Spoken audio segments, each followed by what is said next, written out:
Hello, everyone. Happy Friday and welcome to the Friday stream. Hope you all are having a good Friday so far. If you don't know who I am, I'm Miss Staney. I'm a variety streamer, art streamer, and voice actress. And I have feelings right now. We just finished our final session of Tenacious D&D, which is our All Bard campaign that was over on Snow's channel.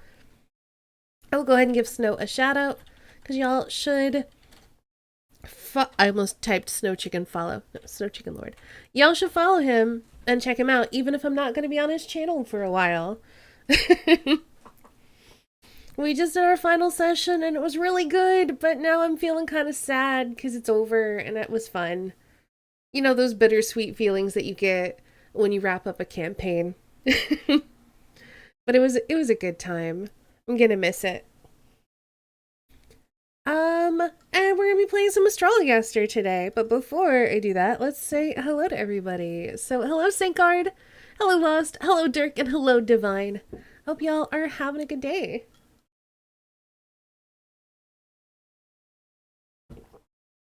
In fact, I think I'm gonna go ahead and load up Astrologaster because I don't know how much is left. And I want to make sure we get done in less than 3 hours. Had an extra stressful day. I'm sorry to hear that.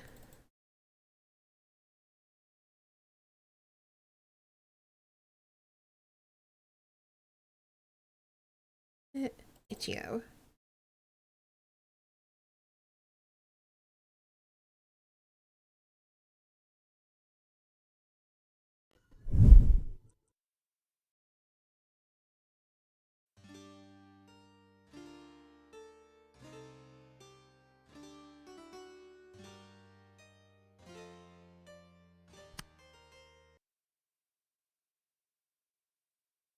Well, I hope now that you're home, that your day gets much less stressful.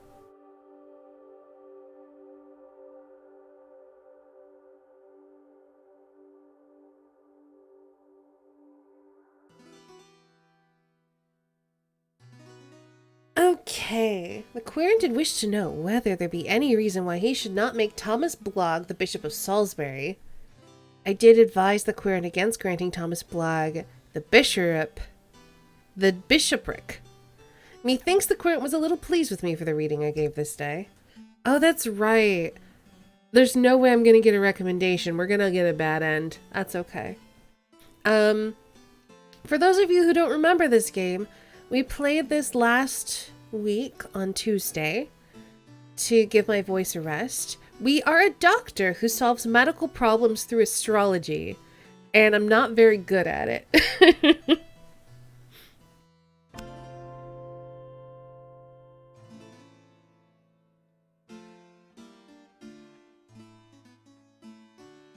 It's well to know that Blogg is only a thief, not developing Puritan sympathies as I had feared. Interesting. Yes, it's this one! With all the singing and stuff. Alice Blogg is on the make, mayhap even on the take. Could it be for her family's sake? Seriously give her a break. He isn't a good doctor either, it's true. God give you good day, Mistress Blogg. Pray tell, what brings you? I would know whether my lover, Owen Wood, is resolved to leave me something in his will. A small legacy, mayhap. A large one. I do hope he intends to leave me something. Owen Wood? He is the Dean of Armagh, is he not? Was not your interest directed toward the Bishop of London? Aye, but your counsel for wooing him served me most ill. When the bishop came to visit the archbishop in Lambeth, I smiled and nodded and kept my knees together like you advised, but 'twas all for naught. The archbishop's wife thought I was taken ill and sent me to bed directly after dinner. Forsooth, I am sorry to hear it, though mayhap it was for the best. Now, perchance we may proceed to this matter concerning Owen Wood. Pray tell, why would you wish to know whether he has included you in his will? Is he gravely ill? Not presently, but methinks he will be soon, for he has gone to Ireland to join that peacocking mumphead, the Earl of Essex. I see. He has gone to fight in Robert Devereux's military campaign to put down the Catholic rebels in Ireland. But you're being a little harsh, are you not? 'Tis true he has had some bad luck of late, but the Earl is a fine... Oh, a swole-headed failson is what his lordship is. 'Twould not surprise me if he read his map upside down and marched his men into a bog to drown. Pray, let us do my reading, if you please. Certainly. Oh, gosh. If Owen Wood, the Dean of Armagh, were to die, would Alice Blagg inherit anything from his estate? So, I'm still kind of confused. Am I just making... I feel like it's trying to be a puzzle game, but I don't have enough clues to figure it out. He has frittered away his fortune. And his time in Ireland will be gentle. Compel him to be faithful to his wife. Marred with conflict and deceit.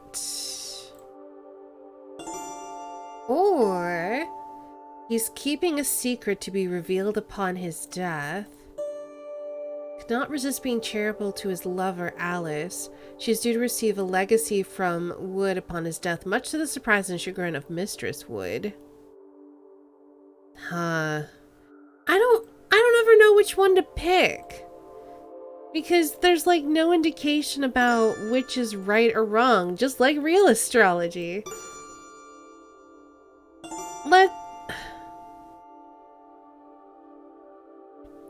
Is this one of the games where something funny happens either way? I have no idea.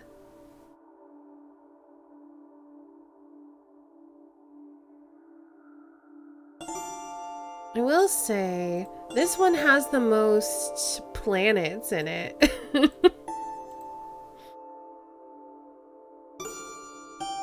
But this only has Jupiter.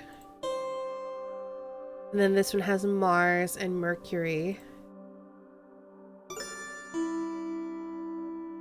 This has Saturn and the Moon. I'm gonna go with this one because we actually have something about wills and inheritance, so let's do it. You are indeed mentioned in Dean Wood's will.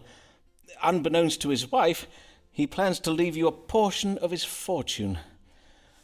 Forsooth, that is what the stars do tell, but if I might offer you my own counsel... Oh, what an angel of a man! Did I not know it?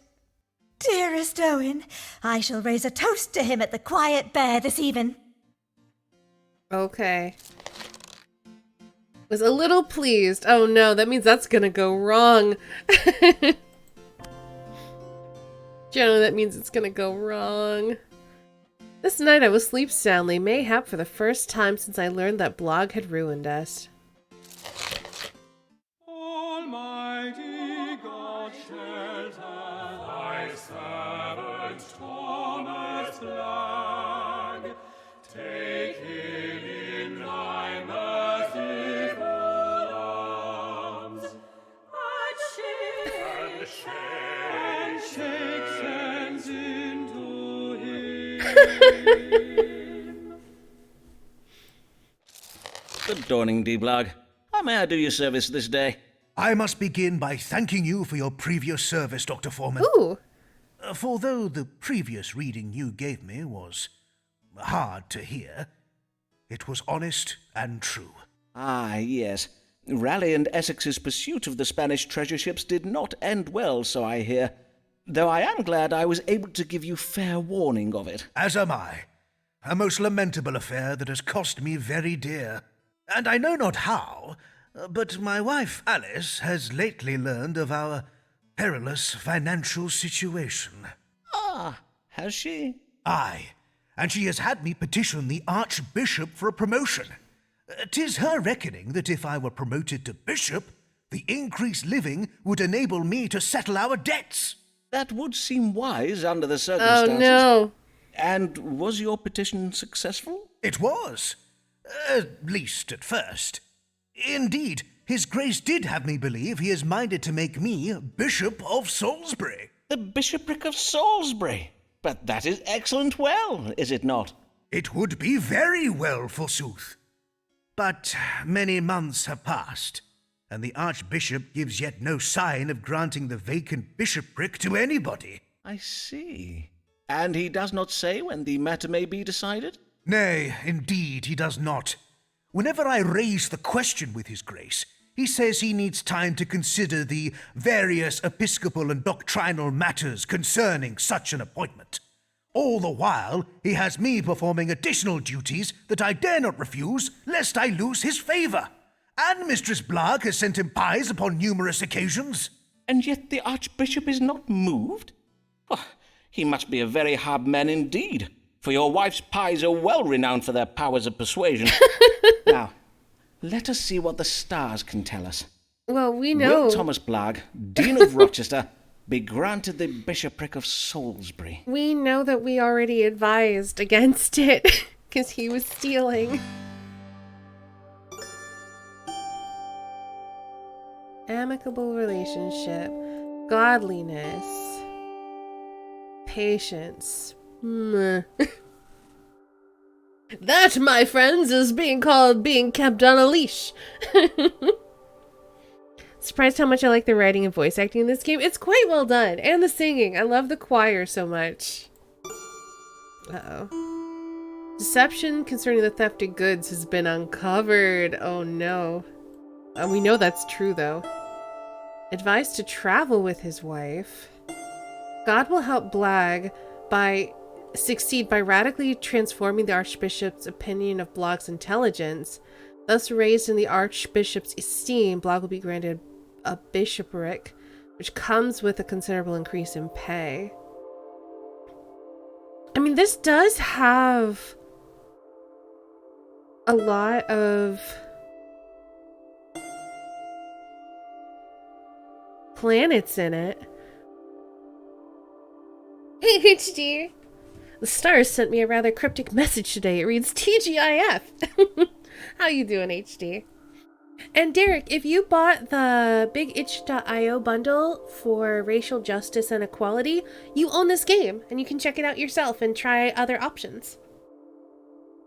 Hope you had a good day off. I did. I spent most of the day just relaxing, and it was really nice.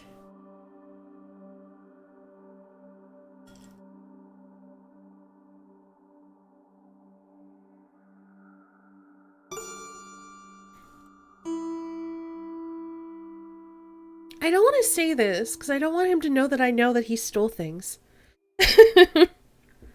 So, I'm here with this. Pack up your trunks and ready your horses, Dean Blarg. For the stars advise you and your wife to make holiday. Maybe a hunting tour of Essex?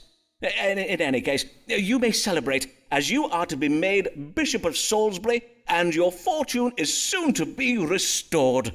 God himself has seen fit to reward your loyal service to the church. He has? Blessed day! O Heavenly Father, I give thanks unto thee that thou hast bestowed upon thy servant such honour and such a considerable increase in yearly income. I'm okay with lying to him. Quirrent was pleased, and he should give me his recommendation. Yeah! Alright, doesn't matter now. He gave me his letter of recommendation. I'm sure it's fine. Once I have the gold, I shall buy back all the cathedral's silver candlesticks that I sold. Oh, Blarg. Lancelot more struck by the muse, for his sonnets found there be no excuse. Many do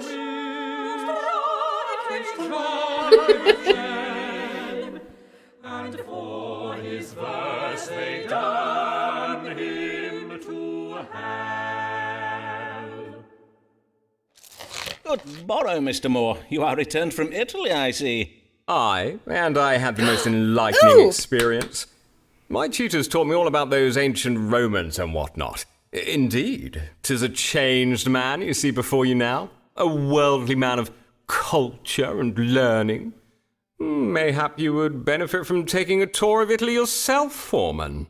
Alas, Mr. Moore, I must remain in London to care for my querents. To wit, what brings you this day? Well, no sooner did I return to London than I did become acquainted with the most wondrous creature, a lady who has been lately widowed. Ah, let me just take some notes here. Is this one dark or fair? Auburn with eyes of green, mayhap? I do not believe there's yet been an auburn-haired maid. Fie, Mr. Foreman. Prithee show more respect for ladies than to view them as mere collections of physical charms. Beauty alone is of nothing to a man such as I. Nay, my heart does belong to a worldly woman of culture and learning. Her head almost as striking as the soft hair and radiant eyes that adorn it. Indeed, her gift of understanding is so strong she can listen to my sonnets for hours on end. She can she? Forsooth, the lady does show great strength of mind indeed. And how might I advise you? I would have you tell me whether I should marry her, for, as you know, I have offered my troth to ladies in the past, and it has not ended well for me. So, this time I did tell myself, Lancelot, you will proceed with caution. You will know the lady for at least a month before you think of wedding her, and then you'll go directly to Foreman for his counsel. Then let us consult the stars now. Should Lancelot Moore marry this wondrous and worldly widow? Hey, Mr. Uppercase T. Alright, we have two options. Deceitful hidden motives are at play. Moore is allowing his emotions to rule his finances, putting them at risk by acting impatiently. The match will provoke an unexpected death, resulting in an inheritance. Is she gonna kill him? Or the widow is an intelligent woman who aspires to greatness through her relationships. God favors marriage, who would make a man of Moore. Star suggests, I have cruel intentions towards my querent. Wait, what?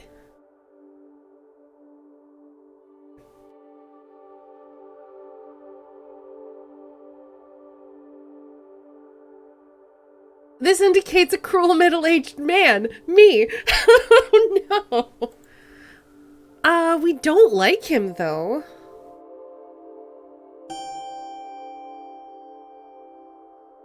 You know what? Get married.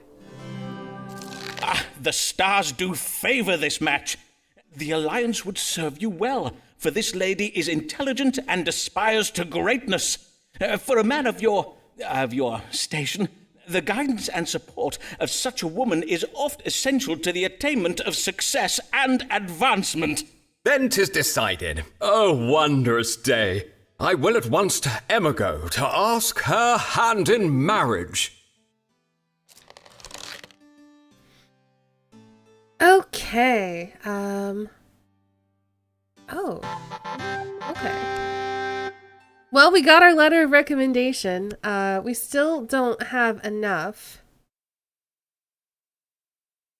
And in fact, I don't think that we will get enough. But at least we got 3 now. My parents will be pleased with the match this time, for Lady Dyer is a very rich widow. Oh no! Oh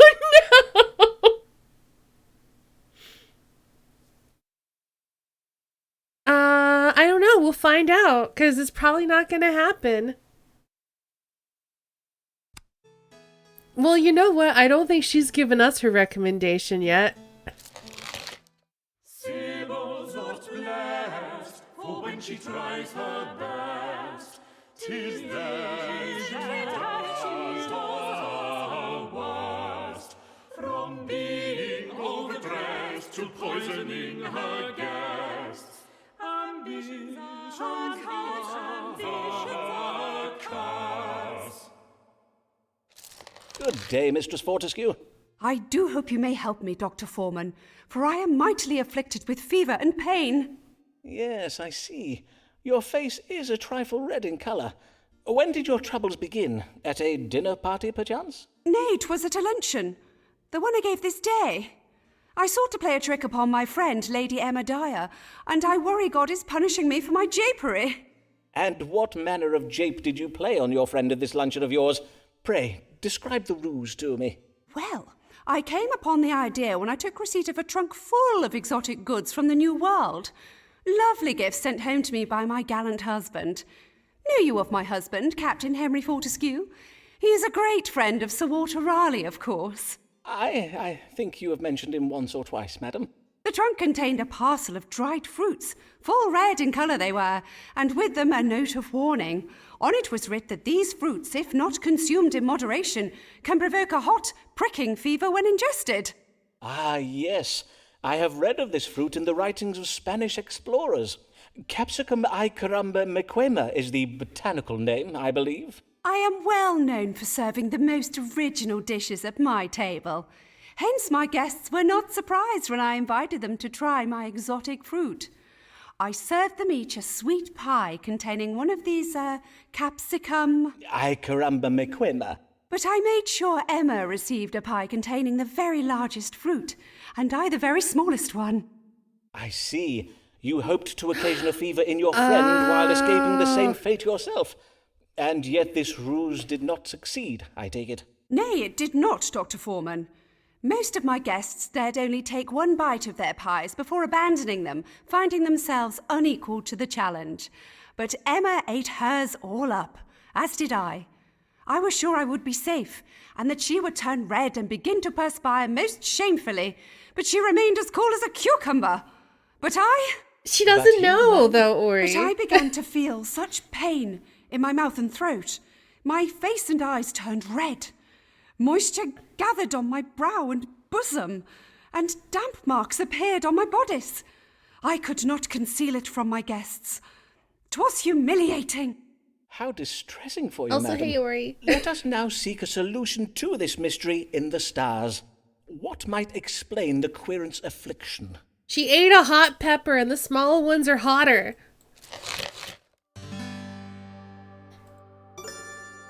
A lusty passions. Bewitched.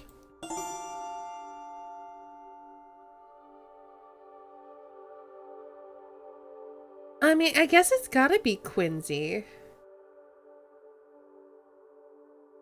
Because lusty passions doesn't make sense, right? Because that's like reproductive. No. And she's not been bewitched. She's not gonna die. So we're gonna go with this one. A witch cursed her bodice, clearly. I mean, the fun thing is you could definitely say that, but I still want to try to get her recommendation. One moment, madam, while I consult that Spanish book I mentioned earlier. The one recounting travels in the New World. Ah, yes. That is interesting. What is interesting, Dr. Foreman? The stars say you have quinsy, and this book confirms my suspicions as to what provoked it.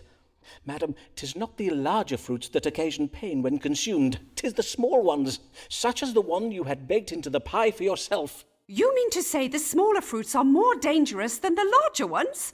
How strange! Verily, how topsy-turvy! The pain will be gone by the morrow, but in the meantime you may find relief by washing your mouth out with wine. Burgundy wine?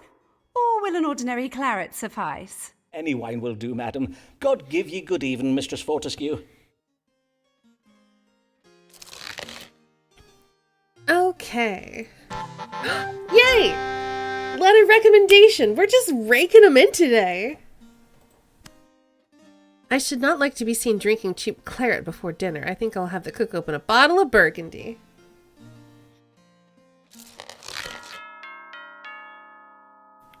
Sir Alfred More and his wife Margaret are delighted to announce the marriage of their son Lancelot to the widow Lady Emma Dyer, born Sharp.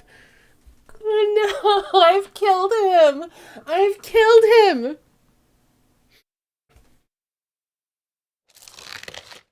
Humphrey Bell, who is this comely youth? Mayhap a little shy, but pleasing to the eye. his eyes, his hair, his shape, his form, so soon as he a sweetheart, pray tell us the truth. Good morrow, young sir. Methinks this is your first consultation, Mr. Humphrey Bell, sir. And how may I do you service this day, Mr. Bell? I want to get lean in that. You wish to become lean, you say? And why would you need to be any leaner than you are now? You do not appear at all overplump. Indeed, you appear to be a young man in the full vigour of health. Yay, but I do the lady parts though, innit? You do the lady parts. Oh, I see. You are a player who plays feminine roles upon the stage. Yes, I think I recognise you now. You play for Lord Chamberlain's men, do you not? The company of players led by Will Shakespeare, Richard Burbage and Will Kemp, among others. Aye, sir. I play for them as a hired man, and next month I'm to play a fairy queen in a play we're doing for Lord Hunston at his daughter's wedding. But bossman Burbage says I'm too plump for the role. Humphrey, your girth does make it difficult for an audience to imagine you getting up out of your fairy throne, let alone flying. Yes, I think I understand. 'Twould imperil the audience's suspension of disbelief, thus breaking the fourth wall, as you players so call it. Ah, sir, indeed.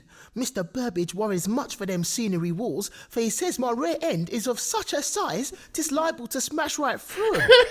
Anyways, Mistress Burbage told me that to fit into her gowns she bids herself chunder after eating. Oh, Might no! you give me some herbs for that or something? And Mistress Burbage would be Richard Burbage's wife, I presume. Well, to judge what would be most effective in your case, I shall need to consult the stars. We don't need to give him an eating What disorder. should Mr. Humphrey Bell do to become leaner? I don't want to give him an eating disorder. I don't like this. Oh no, give him diarrhea, no!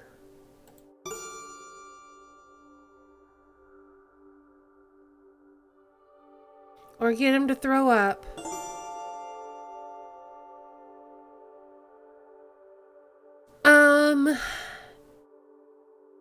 He wants a disorder so bad, he does. I feel like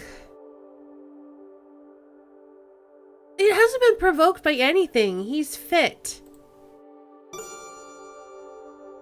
Oh, this is so bad though. I don't want to tell him to do any of these things.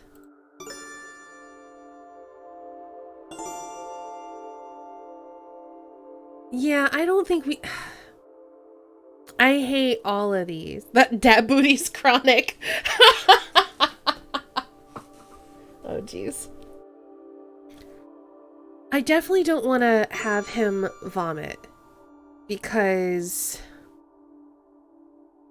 that is, like, getting all that stomach acid in your mouth does really bad things to your teeth and your esophagus.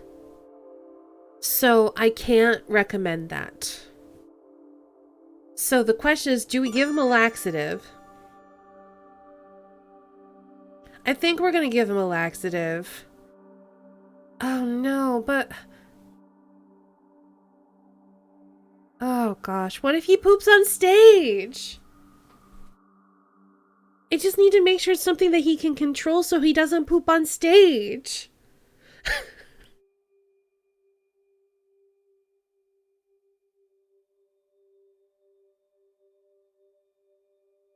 So we can either give him diarrhea, give him something to make him throw up, or make him starve himself.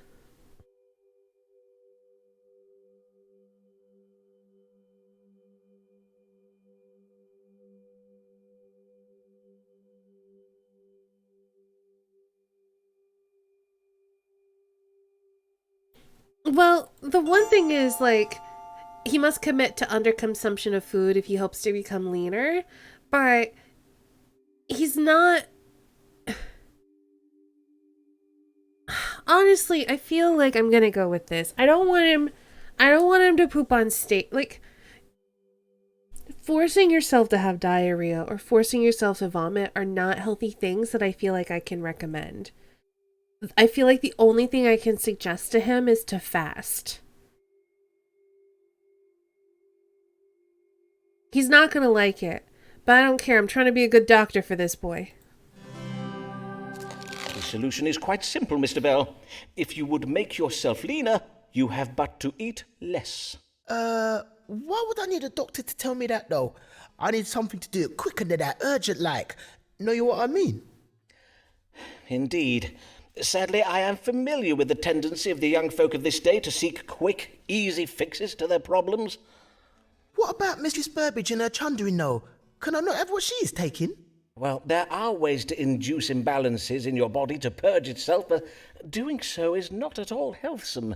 For instance, I might have told you of the dangerous practice of taking goodly quantities of prunes and rhubarb to purge from the fundament, but that would have been negligent of me, for as a physician I cannot endorse... Prunes and rhubarb? So I just eat them things. Easy. Thank you, Doctor. Give you a good day. Hold, sir. I'd strongly advise against such a... Well, I tried. Well, I tried.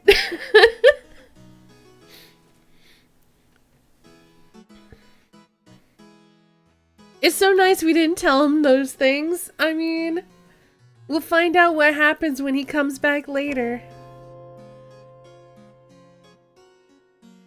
Mr. Shakespeare spoke true about Dr. Foreman. His doctoring is begging. Favored is Essex and close to the crown. Nobles like him do fare up more than down.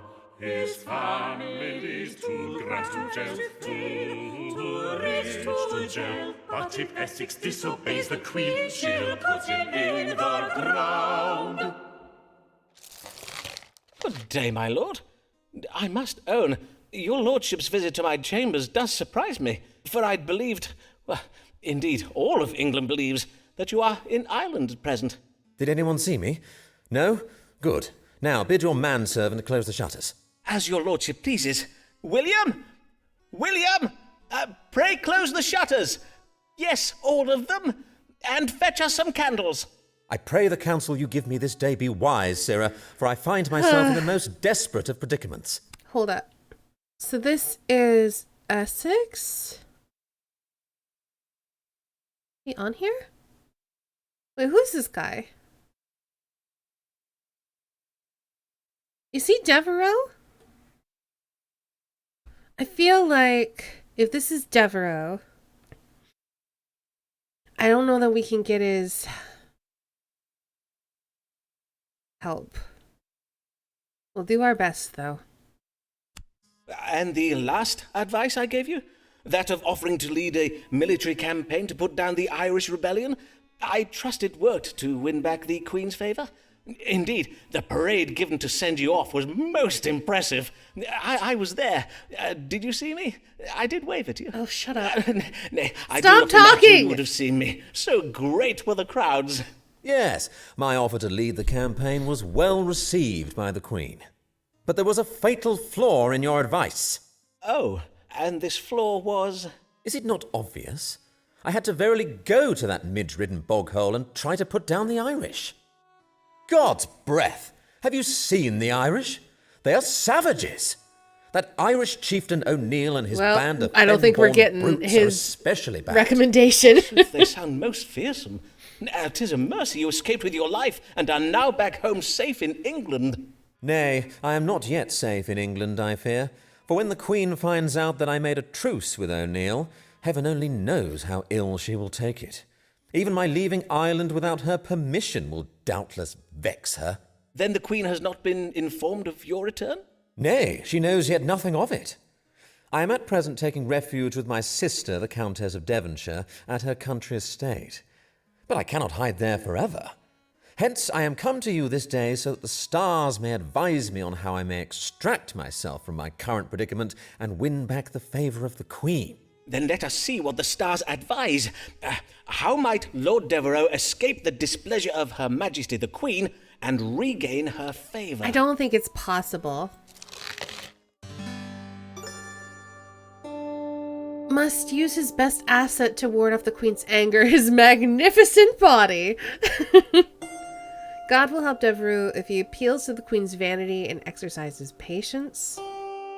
May revive his hope for a brilliant career, all is not yet lost. Or contrive a way to make the queen see his disobedience with the context of their personal relationship, rather than an act of disloyalty to the crown. Imperils his legacy with his tendency towards confused optimism. Violence of the law. Reverse the political situation back to his advantage by having the queen look upon him as the son she never had.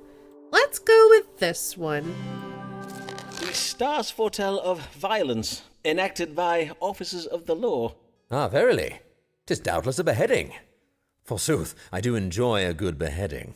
Well, 'tis likely to be a trifle more elaborate than that. If the queen is particularly vexed, it will start with a quick hanging until just afore the point of death, followed by a disemboweling and emasculation. Ah, yes, of course. Whereafter the gentleman is invited to watch his own entrails and privy parts being lightly grilled upon an open fire, before he is chopped into 4 separate pieces. A quartering, I think you mean? Which, as etiquette dictates, are then to be parcelled up and sent as gifts to any friends and family members unable to attend the ceremony. Ah, yes, splendid. An execution with all the trimmings. Verily, whilst a simple beheading can be a most elegant entertainment, 'tis a trifle too, well, continental for my taste. Why, 'tis oft over in mere moments, whereas a full English execution keeps one entertained throughout the whole morning. Though I fail to see what this has to do with... God's breakfast! You mean I am the one to be hung, drawn, and quartered? Well, yes, very possibly. I am afeard the only course left to you now is to humble yourself before the queen. The stars suggest you might be able to convince her to look upon you as the son she never had. A naughty, wayward child who has rebelled against his parent. With time and patience, she may forgive you. In truth, 'tis not the worst of ideas, and it might even clear the path for the possibility of... Yes, methinks this plan may serve me very well. Oh no, this guy. Ugh. Well, he liked that one. There's a chance. There is a chance. Oh, methinks I shall find her majesty alone if I slip into the palace one morning and surprise her in her bedchamber. I feel like he would say that regardless of which one I picked. Praise him, praise be to the Lord. The Lord, Archbishop with gift, and thereby made unto us his eternal grace and shame. Praise be to the Lord, Archbishop with gift. He could be Lupin. Good day, your grace, and well met. Might I inquire whether your grace has made a decision regarding whether to give Thomas Blagg the bishopric of Salisbury? Ah, yes, Dean Blagg. I had my chaplain look into what you told me regarding irregularities in Dean Blagg's stewardship of Rochester Cathedral. Methinks you said he was embezzling coin and pawning cathedral furnishings, did you not? Well, it seems you did speak true. Oh, indeed? Of course, I will make nothing of it, as I wish to avoid the scandal. I merely told Dean Blagg that I could not offer him the bishopric due to various episcopal and doctrinal constraints. Of course. And what problem would your grace wish me to address this day? Oh, 'tis a problem with my other deans. With each passing day there seems to be a new dean at the palace gates, come to petition me for this wretched bishopric of Salisbury. Presently, 'tis Owen Wood, the Dean of Armagh. Since he returned from Ireland, he talks of nothing else. How tiresome for your grace. Indeed. I have told Owen that I'm giving his request careful consideration, but in my experience, this only delays a dean for so long. I just realized what that is. Where is she? Alice probably put that idea into his head because she is, like, wooing him.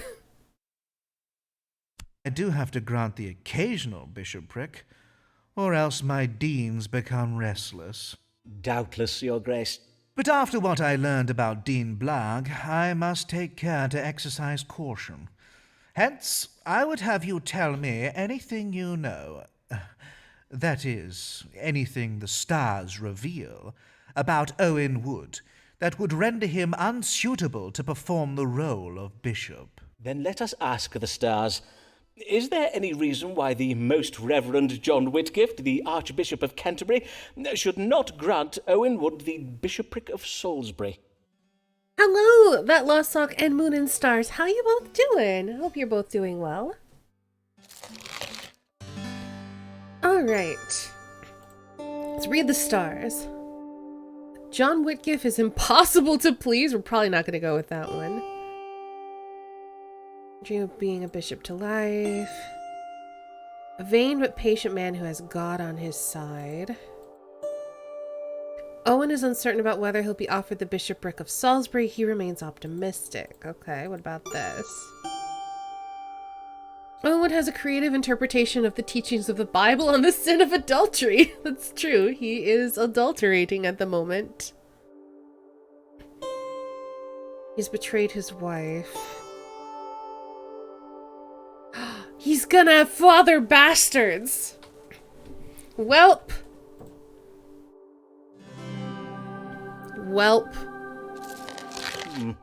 I must advise against granting Owen Wood the bishopric, for the stars reveal that he has sinned most grievously. Ah, verily? Grievously, you say? I am afeard Dean Wood did commit the sin of adultery. Ah, nothing else? 'Twas more than once, Your Grace. Doubtless, doubtless. While I appreciate your most excellent discernment of this information from the stars, I must own that Dean Wood's extra-clerical activities are already well known to me. Why, even my own wife has had a tumble with the man. Oh, dang. Your Grace, I am sorry. Hold, Sarah. In truth, 'tis of no consequence to me. What occurs in Lambeth Palace bides in Lambeth Palace, as we like to say. But you are right to remind me of Dean Wood's indiscretions, for mayhap it be not wise to elevate Owen to such a public position as bishop. I do have the reputation of the church to consider. Indeed, Your Grace. I will tell Owen that while I had every intention of granting him the bishopric, my hands are now tied due to various episcopal and doctrinal constraints. Very wise, Your Grace. And one more matter, if I may. Has Your Grace yet had the opportunity to consider the granting of my medical license? Ah, yes, that. Once my chaplain has finished looking into the matter, I shall be giving it careful consideration. Good day. Thanks. Little pleased. He would have preferred the other one, I guess. There's still a chance we could get his letter of recommendation. So let's see. How are we at? We've got 1, 2... We've got 4. We need, I think, 8. So if we get these 4... If we get 4 of these remaining 6, we could still get our medical license. Ashamed to disappoint Owen, but the church cannot tolerate scandal of this nature. We are not the Catholic Church in Rome, after all. Here comes Emma, say that she's so witty. How did she gain position? How did she become so rich? For her eyes she has to thank, frail old men with serious pangs. Here comes Emma, I verily she is rich. Good day, Lady Dyer. Good day, Dr. Foreman. But I can no longer claim the title of Lady Dyer, for Lord Dyer passed away last year. You must call me Mistress Moore now, for I am lately remarried. Indeed? I am full sorry to hear of Lord Dyer's death, Mistress Moore. Pray tell, what did your late husband die of? 'Twas the diabetes, the disease you judged him as having. He died from wounds that never healed. You mean the cut on his lordship's hand?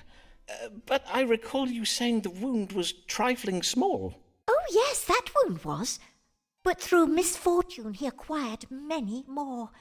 One evening, while we were summering at our country estate, he was leaning out upon the balcony when the stone railing gave way and he fell into our rose garden. The thorns cut him near to pieces.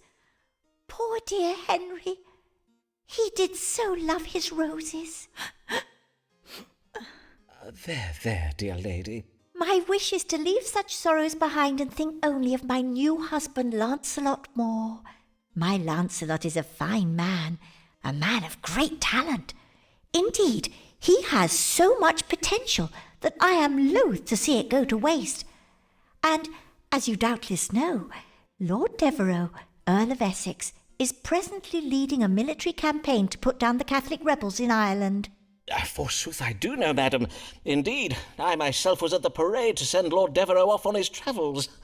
Have you a notion that your husband should enlist as a soldier in his lordship's campaign? Indeed I do, Dr. Foreman. For you see, my husband Lancelot is full brave. Yes, I am told that Lancelot has distinguished himself in many fierce battles against fathers and the like. But I seek your reassurance that if I were to send Lancelot to Ireland, he would return unharmed. No doubt the Earl is leading his men very well, but I hear tell those Irish tribesmen are most savage in battle. Dare I let my husband face such fearsome beasts? Let us see what the stars advise. I'm continuing it, Rex. Should Lancelot Moore join Lord Devereux's campaign in Ireland? Would he find glory in battle or death? How close are we on her? I think we just need one more. One more good one. All right. Irish Catholic rebels are both intelligent and cruel. Or Emma hides a secret agenda, possibly. Emma harbors evil ambitions, possibly. She won't appreciate that, though, and I need a recommendation. How's it going, Rex? Though Robert Lord Devereux is an arrogant man, he's also a patient one. He will not endanger his men by acting in haste. Nor will he leave Ireland until the Catholics are... We know this is not true, because he has already left.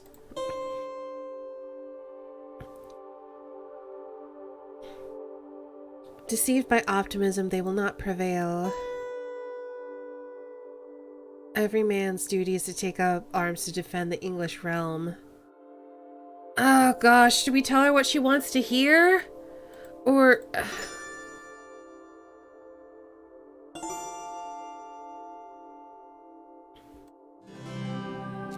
You may send your husband to Ireland confident of his safe return, madam, for Lord Devereux is a brilliant military strategist. Moreover, he is a man of honour who will not leave Ireland until the Catholics are dealt with, even if he must slay every last one of them himself. So, 'twould not be at all dangerous for Lancelot to go to Ireland, then? Nay, according to the stars, the Irish are not as fearsome as they pretend to be. And is it not every Englishman's duty She's to so take up his sword disappointed. and fight when his country needs him? Doubtless you would make a very fine soldier yourself, Dr. Foreman. An exceeding brave one, to be sure. Indeed, and I did in fact recently acquire for myself both a set of armour and a war horse, in hopes of joining Lord Devereux in Ireland. But then I reflected upon how my patients depend on me here in London. Much as it does pain me to let Lord Devereux down, the Earl being a particular friend of mine. You are acquainted with Lord Devereux, the Earl of Essex. My, Dr. Foreman, what fine company you keep. But do not worry, sir. Indeed, although our English forces may lack you among their number, you may rest easy. For with my Lancelot and your Lord Devereux leading the charge, victory against the Irish is assured. She's so disappointed. Well, Essex can barely command his own yardle, but if the stars speak true, there's no point in sending Lancelot to Ireland. Since Blood left Alice in the lurch, for solution she does search. 'Tis true she's the bedded half the church, but Blood left Alice in the lurch. Good day, mistress. What brings you? I am come about my lover who is lately returned from Ireland. Ah, yea, and your current lover is, as I recall... Ah, yes, your lover at present is Owen Wood, the Reverend Dean of Armagh, is it not? Aye. And according to my notes, you were afeard he might die in battle, and yet you do not appear to be much pleased he's returned alive. Whatever is the matter, madam? It is being said around the diocese that my lover, Owen Wood, is romantically entangled with 2 other women. Oh. And who might these 2 other women be? Might one of them be his wife, or...? Of course not. Do not jape with me, Foreman. I did hear that one of the ladies Owen is seeing is Mistress Ways, while the other is a certain Anne Hayborn, with whom I am not yet acquainted. I do hear she is a very young and comely maiden, though mayhap a maiden no longer. I prithee, scribble one of those doodles of yours and tell me if this be true. Madam, if you will but afford me some silence and calm, I will compose one of my doodles, as you so call my mathematically precise astronomical charts, and endeavour to answer your question. To wit, is Owen Wood, the Dean of Armagh, wooing other women? Let's find out. Also, where is she on here? We still have a couple visits from her. So let's hope. It really is, Rex. Owen Wood, to everyone's great surprise, will abandon his wench-chasing ways, deceiving Alice and wooing other women, but Alice may be optimistic for his relationships with these women are marred by discord. Maybe. Conducting numerous romantic affairs, we know it's true. Aspires to bed sweet gentle ladies. I don't think that's true.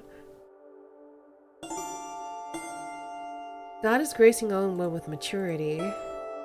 Time in Ireland has given him occasion to reflect intelligently upon the current state of his financial affairs. He has decided to curtail his prolific spending. That doesn't really answer her question. So I think we're going to go with the first one. Ah, I have good tidings for you, mistress. Your relationship with Owen Wood is secure.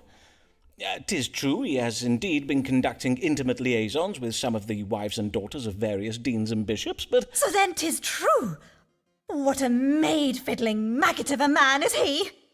Aye, but prithee, madam, I had not finished. The stars suggest that Dean Wood's affairs with these women will shortly end, for it seems he is in dispute with them. What, with all of them? At the same time? It would seem so. Mayhap they all have been apprised of the same rumour that brings you this day. Well, I am glad to hear these affairs are soon to be ended. But I will not lie, I am no less vexed with him. And indeed, if Owen has been larking about, 'tis only fair I do the same, to even things out between us. Ah, oh no. I think what you may be referring to is lex talionis. 'Tis the law of retaliation, as practised by the ancient Babylonians. Well, madam, indeed, if it would help square matters betwixt you and Dean Wood, you may consider me wholly at your service. Oh, gosh, Simon. Yep. Well, 1 down and 3 to go before things are square twixt Owen and I. Although mayhap I should count that one as half. Oof. Oof. Oof.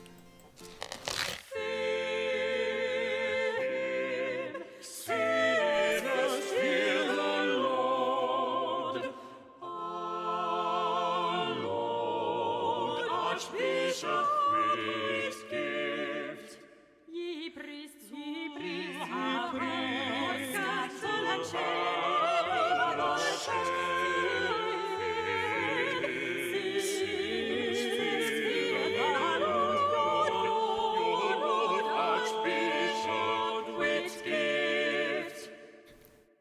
I don't think that she was looking to get square. I think she was just looking for an excuse to cheat.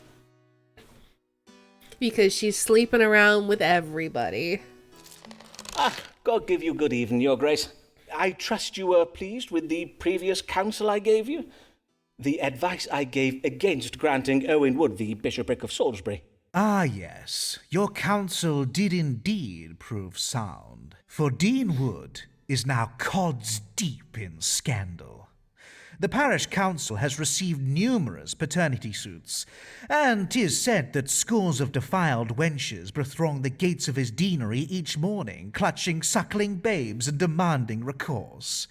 As for young Anne Hayborn, she has had her reputation ruined, and Dean Ways is barely speaking to his wife anymore. On my word, how disgraceful. Aye, indeed. If only Owen had the sense to exercise more discretion. Yes, indeed, Your Grace. The Bishop of London, for instance, manages his affairs very quietly. I might have been able to look the other way, but in this instance I could not let Owen's indiscretions pass. For a wretched local woman by the name of Mary Payne got wind of the scandal and stirred up a public fuss about it. Oh, the devil take the woman and her bacon-faced husband. If I might venture an opinion, Your Grace, mayhap if we were to pay no heed to Mary Payne and her ilk, they would eventually tire of their animus and leave us all be. But is it upon such problems you come this day, or upon some other matter? I am come about my health. I believe I do ail of something. Then pray, describe your complaints to me, Your Grace.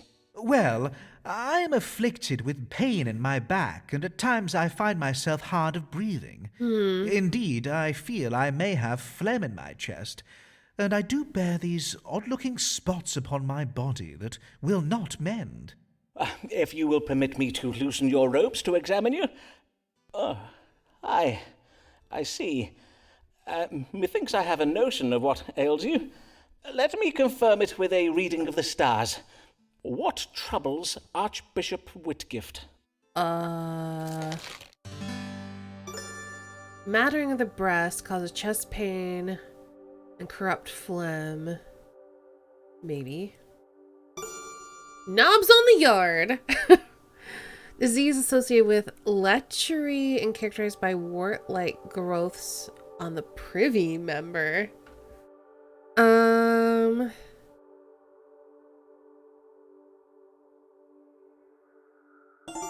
French pox, venereal disease occasioned by lying with a pocky person, persistent sores on the arms and legs, and short it's gotta be this. He's gonna be so unhappy.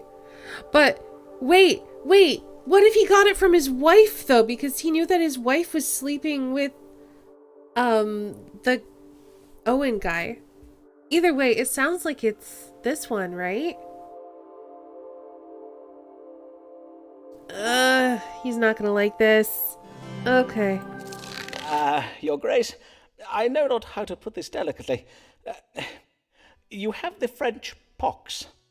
I am not sure how this is possible, as you're a man of the cloth.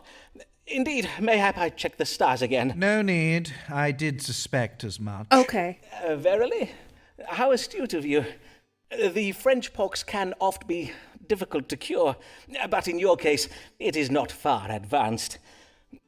This ointment of boar grease and mercury is to be applied to your entire body. It must be rubbed in vigorously to ensure the mercury is well absorbed into the skin. You may then expect to see the sores on your body start to heal within a matter of days. I see. And, I imagine your manservant William will be giving me this treatment? No, Your Grace. The grease is to be taken home with you and applied each night before bed for 9 days. Mayhap your chaplain could apply it to your Grace's body. Ah, yes, a fine idea. I thank you for this treatment, sir. Fare you well, Dr. Foreman. Before you leave, Your Grace, might I inquire again as to the possibility of you granting me a medical license? Your Grace did mention you would give it careful consideration. Ah, yes, indeed I did I not? Have no fear, Dr. Foreman. My chaplain is looking into it. Good day. KTLC replays the manservant. Everyone's so thirsty for William. Most pleased with me for the reading. Fantastic. Letter recommendation! We did it! Okay, so now we have 1, 2... No, we still already had one. Didn't we? No, 5. That's 5. Okay. We need 3 more. We can still potentially do it. I do believe this doctor and I are beginning to develop something of an understanding. Here comes Lord Devereux, ready to fight. Wild-eyed and restless, he's been up all night. He may not know much, but he knows that he's right.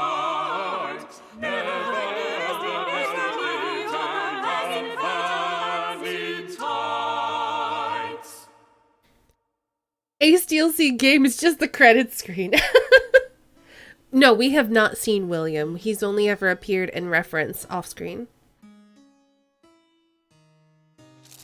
Ah, give ye good morrow, my lord. I trust your lordship is well this day. Well? God's body! Am I likely to be well? I have been languishing under lock and key while all England goes to ruin. Ah, yes. I did hear something of your arrest. I take it your encounter with the Queen did not go as well as planned. Nay, 'twas a disaster. I took the precaution of seeking an audience with Her Majesty just after dawn, to be sure I would find her alone. But when I entered her bedchamber, she let out such a blood-curdling scream it alerted the palace guards, who ran into the room and arrested me. But you were imprisoned in your York House residence, were you not? The fact that you were placed under house arrest and not imprisoned in the Tower surely speaks to the Queen's fondness for you. I trust your time in confinement was not uncomfortable, at least. Well, yes, my time away from the world and its trifling concerns did, in truth, prove useful. It afforded me time to reflect on larger questions, to take stock of my life and put recent events in perspective. Ah, I see. And what resolution did this quiet period of sober reflection bring you? A closer relationship with God? Or perchance you are resolved to spend more time with your family? What? Nay, I said my mind was turned to larger questions. To wit, am I destined for greater things? Am I chosen by God to rule a kingdom? Oh, no. For I must needs act. Oh, no. The realm is under threat from within. For why was I verily imprisoned? Was it merely to punish me for some trifling mistakes I made in Ireland? Nay, 'twas to separate me from the Queen. Well, I imagine after discovering you in Her Majesty's bedchamber... Do you not yet see? The Privy Council means to keep me away from Whitehall, lest I see how they have contrived to control and manipulate the Queen since I left for Ireland. My lord! Are you saying the Queen is weak and no longer in control of her reign? Aye, indeed. Something must be done about it. Okay. Well, man, do not just stand there. Yes, of course, my lord. Let us see whether the stars may give you your answer. Is Robert Lord Devereux, Earl of Essex, destined to, rule England? Oh, no. Let's see. Devereux. Whoop. This is his last consultation. We might, just need to tell him what he wants to hear. Hey, Crit Witch. Because we need to try to get his recommendation. And this is our last chance to do so. Substantial wealth to cleverly ensure cooperation with his plans. Bribe. Is a strong authority figure. Failure to produce an heir will have violent consequences. I mean, I know that that's true.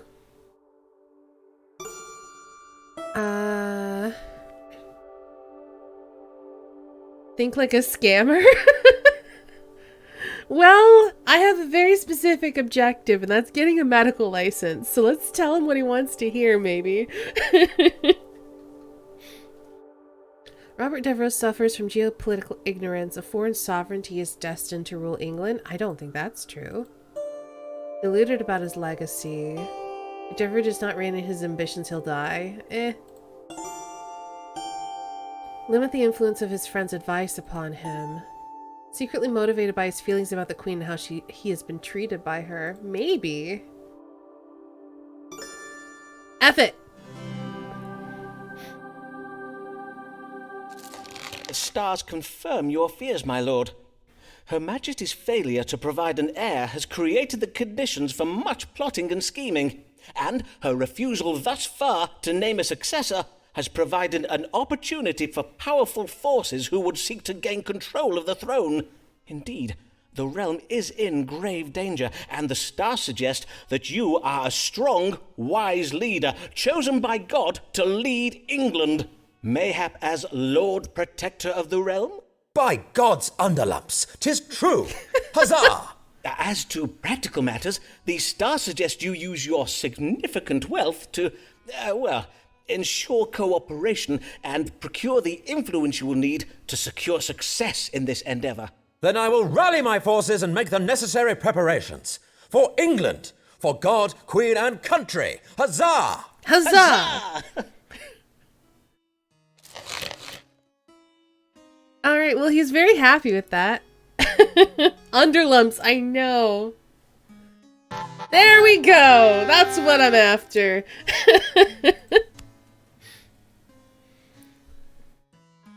My claim to the throne may not be as strong as Stuart's or the Lennoxes or the Greys or the Yorks, but pox in all their houses, God has chosen me! Sure. Almighty God, redeem thy servant's track for thy eternal grace and mercy. Is not shed by his wife. How is a recommendation letter from a rebel going to help us? I don't know. We already got his, so we can literally tell him anything. Good day, Dean Blag. How now, good sir? I see you do ail of something. I do ail of something, Foreman. Forsooth, I fear I am very ill indeed. For I tremble day and night with fever, and my face does itch and prick with pain. Verily. You do exhibit upon your nose and cheeks a rash of a most remarkable hue. Before you do this reading for me, Foreman, I must have your word that you will not speak of this to my wife, Alice. In truth, I have had her believe that I was set upon by an angry swarm of wasps that have lately been nesting in the north transept of the cathedral. I do understand. A kind husband would naturally wish to shield his wife from any undue distress. Ah, yea, that of course.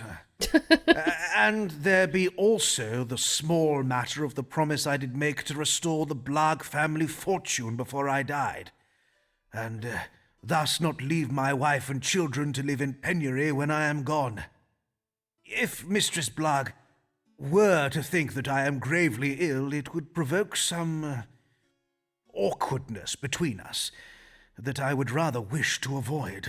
Ah, I take it then that your finances are also in poor health. Forsooth they are. And had you warned me that the Archbishop would never grant me the bishopric of Salisbury, perchance I may have acted sooner to recover Don't them. care, you already recommended me. Well, as to your wife, Alice, be not afeard, sir. We doctors take querent confidentiality most seriously. As Hippocrates did say, testa Apollinum medicum secreta. Among other things. Now, mayhap we proceed to consult the stars on the matter of your condition. With what disease is my querent Thomas Blag troubled, and how may he be cured? Before we do that, we have a couple more visits with Alice, so let's keep in mind what we tell him, because we might use that to influence our reading for Alice. Okay. Erysipelas, a severe skin disease of the face that is accompanied with pain and fever, possibility of death. That sounds correct. Let's look at our other options though. Evil digestion. I don't think so. Bone Shaw. I don't think that has anything to do with it. Yeah. It's gotta be this. This is the only thing that makes sense. It would seem you are troubled with a severe disease of the skin known as erysipelas. It is quite serious. Though you may find some temporary relief from the pain and fever by vigorously purging from your fundament. To induce such a thing, I do advise the consumption of a considerable quantity of prunes, or mayhap rhubarb. Of course, it does depend on the season. Erysipelas? Prunes? Oh, merciful Lord, if it be thy will that I should die, and if thou hast writ these mortal signs upon the stars, I beseech thee, have thy servant Simon Foreman speak the truth. Prithee, sir, I had not finished. Oh, my dear friend, I will not lie to you. Your condition is quite advanced. In truth, I fear you must prepare for the worst. If you will not share this grave news with Mistress Blagg, perchance you might speak to her from the safety of, from beyond the grave? That is to say, write her a letter that may be read to her after you're gone. Your loving words, though thus delayed, may provide her comfort in her time of grief and destitution. God bless you for your candour, sir, as well your wisdom and friendship these last years. I will now go and pray upon what you have told me.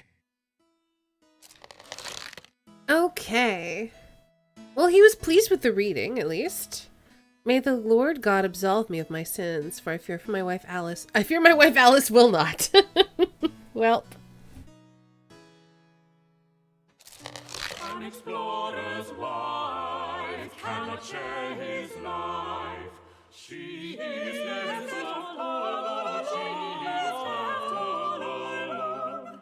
Whilst he is at sea, in a way so she.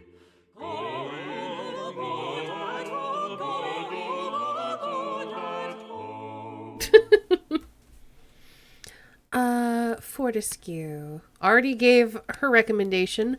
We can tell her whatever we want. Good day, Mistress Fortescue. How may I help you this day? You seem a little out of breath. Aye, 'tis but my bodice. My maidservant did lace it far too tightly. Methinks she is a trifle vexed with me. Indeed, the atmosphere in the Fortescue household is exceeding ill at present. Verily? And why is that? Someone has been stealing food from the larder in the night. This morning, 3 whole swan pies were missing. Each member of the Fortescue household suspects another. And whom do you think is the author of these thefts, madam?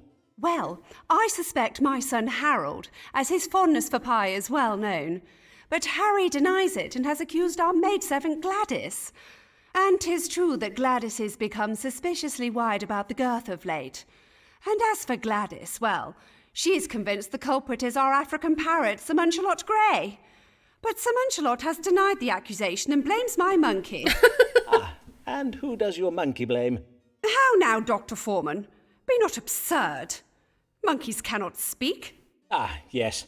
Then 'tis fortunate that God can speak to us, that is, by way of the stars. Who in the Fortescue household has been sneaking into the larder at night to steal pies? I don't know. As a hypocrite, she needs to turn her finger of accusation on herself, for she ate all the pies. Sybil's family and friends have exercised constraint and discipline in relation to the pies. Sybil's intuition about the identity of the pie thief is wrong. The solution to this mystery is counterintuitive. The thief is the one suspect who has maintained their silence. The Fortescue children have been raised well. They know not to steal pies. Or evil from a foreign country is indicated here. Mistress Fortescue is advised to make changes to her will. She must cut her maidservant out of it. Untrustworthy and aggressive? No, monkey stole the pies. Okay, before we find out how this went, let's all stretch.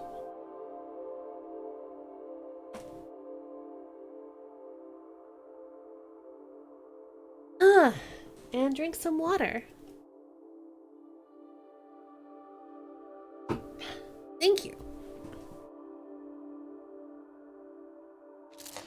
Madam, you may eliminate your son from your inquiries, for according to the stars, you have educated him well, and he knows not to steal pies. Harry is innocent, is he? Then who has been eating our pies? I am afeard it is the very last individual you would suspect. An individual who is in this very room with us now. How now, Dr. Foreman? Surely you would not accuse me? Oh, nay, not you, madam. 'Tis your monkey. What was his name again? You mean to say Sir Nanahad has been stealing our pies? Oh, my days! What a naughty monkey! Quite. He is most naughty indeed, 'twould seem. I must at once to home go and apologise to Sir Munchalot. I never should have doubted him. God give you good even, Dr. Foreman.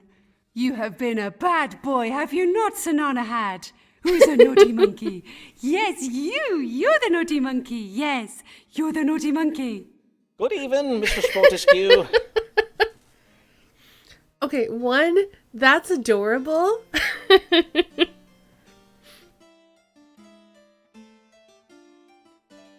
And before it's us, like when we stalk the playwriter woman. Oh no. I hope we've stopped our stalking ways.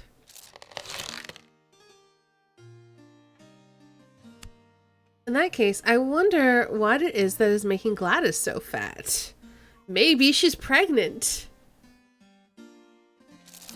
Humphrey Bell, to play our leading Jane, you must pay the price of looking thin and nice. Drink of your fears, she's all your guilt, and shame, lest you be judged and we accord you blame. Stealing pie is better than creeping? Yeah, I guess. Good even, Mr. Bell. What brings you so late this evening, young sir? Have you come from the playhouse? Yea, I'm come from playing a duchess in a special performance of Richard II. You know, that play that makes the Queen look bad. So, Mr. Shakespeare decided to revive his play, did he? I see. I need you to tell me what to do about my pay. Our seamstress told me she heard Mistress Burbage discoursing how John Crisp is getting paid a full shilling for each performance. And you feel this is unfair, I take it? I gather Mr. Crisp's pay is greater than yours. Aye, sir. 'Tis full twice as much coin as they pay me. What I get is barely enough to cover my rent. And my parts are well bigger than his, innit? And you can fathom no reason for this disparity in pay? He is more experienced, perchance. What? I've been on the stage since I was a boy, and John's been playing for less than a year. Nay, sir. Mr. Burbage and them other company sharers are paying me less on account of how I'm doing the lady parts. You mean to say you are being paid less simply because you perform lady roles? Indeed. John only gets them main parts because he's big and tall, but I'm well better than he is. Critics call my Ophelia the most tantalisingly nubile and tragical performance since Henry Condell's Juliet. Ah, yes. Having seen Hamlet, I would have to agree with them there. I must own that I, too, found your Ophelia most comely and alluring. Now, let's see what the stars advise. What can be done about you being paid less than players of masculine roles? You're still valuable, even though you're playing lady parts. Like, it's still valuable, and I would say kind of difficult, because you have to, you had to give yourself the poops in order to fit into your costume. Pay equality will come in time. Okay, we're not going with that. Romantic allures to seduce a woman. Continue to perform his duty and remain quiet about the discrepancy. I don't like that. Uncover the truth about what his colleagues are paid. Secrets are allowing Humphrey's employer to behave hypocritically. Employers is a shrewd businessman. Maybe that one. Humphrey's boss will do evil to others if it means safeguarding his legacy. Humphrey's boss's wife is pregnant with a masculine child. His boss can therefore not be trusted. What? That doesn't make any sense. Alright. According to the stars, your employers, the Lord Chamberlain's men, are very wise businessmen. How do you reckon that? On account of them contriving to pay me less than I deserve? Precisely so, Mr. Bell. And being so wise, they doubtless deter their hired men from discoursing upon the coin they receive for their labour, perchance to the extent where the men harbour such feelings of shame and suspicion about it, they would more readily show each other their privy parts before they would show their pay. Aye, 'tis true enough. We Form often put a our yardles union. out where we're jesting about and that. But as for a Yardles. man's pay, forsooth, 'tis considered most private. Well, such prudery must end if you and your fellow players are to advance your interests, Mr. Bell. Indeed, methinks that if you were all to begin freely discoursing upon these matters, you will find you are not the only player being paid unjustly. If you do decide to demand more coin from your employers, I advise you to unify with the other hired men and speak as one voice. Form a union! Yeah. We shall unify and demand them company sharers pay us equal coin for equal playing. This is not going to go well for him, but I don't care. Form a union!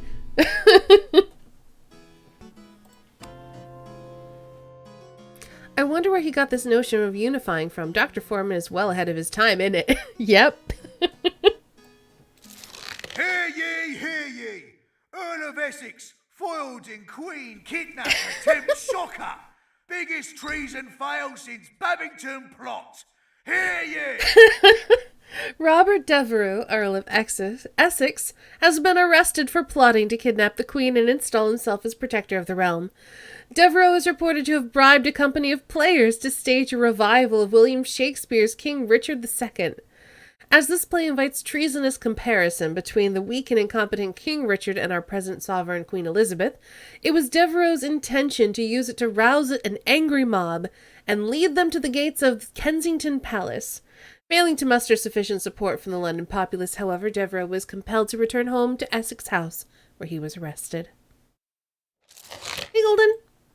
Alice Black, she is a wife. 'Tis one way to live a life, oft with misfortune and with strife, especially if you be Black's wife. Okay, Blag. We have two more. We have this one and next one, so we just have to give her good-ish advice for the next two, and we should be okay. Good day, Mistress Blag. Pray tell, how did things fare with your gentleman friend, Owen Wood, the Dean of Armagh? Alas, 'tis all over betwixt me and Dean Wood. I did ask him for a small loan, and he was most insulting about it. We have not spoken since. And I think I know why his ardour for me has cooled, for I did lately learn that he has been bedding half the women in the diocese. Ah, yes. I too did lately hear of this. So it seems your stars were right. There verily were other women vying for Dean Wood's affections. But this day I am come about my husband. Methinks he is ill, yet he pretends he is not. Ah, pray describe his symptoms to me. Well, yesterday I did remark that something was amiss when Molly McDoon and I returned from the playhouse. Well, there was a special performance of Richard II at the Globe. Know you of it? Oh, 'tis the play that makes the Queen look bad. Aye, I know of it. When I came in the door, there was an awful racket coming from our upstairs rooms. I went to see what the matter was and found my husband tucked up abed, moaning and wailing, and with a monstrous rash all over his face. He told me some nonsense about having been stung by wasps, and that he is merely tired. But I do not believe him. I see. I bid you, Foreman, tell me true, for I grow ill with worry. Is it grave? Blarg had better not think of dying on me afore he has paid his debts. Well, For as his widow, by law, you would inherit them, would you not? But mayhap there is little to worry about. Let us consult the stars and see. What ails Thomas Blarg, the Dean of Rochester? I wonder if it... I don't think so. I was trying to think, is it possible to get Blarg the bishop... or whatever they're calling it? I don't know. Like, they come to you advice. I guess you could recommend it, but then they probably end up having to let him go, and then they get unhappy with you when stuff comes out, regardless of what you do. Did they steal my Lupin Sherlock fanfic? Bishopric, you're right. Thanks, Ori. You're not the first person to comment on how he's secretly Lupin. Okay, melancholy, no. No. Yep, we're gonna be honest with her. Alas, I am afeard your husband is ill with a disease known as erysipelas. He is in grave danger.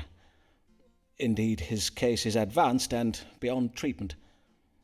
There is nothing to be done now, but prepare yourself for his death, Mistress Blagg. Madam? Alice? Come, Alice, I will find you a chair. Nay, I must not tarry. I am meeting Mistress McDoon at the Bear for a quiet one. Good day, Foreman. But Alice... Sorry.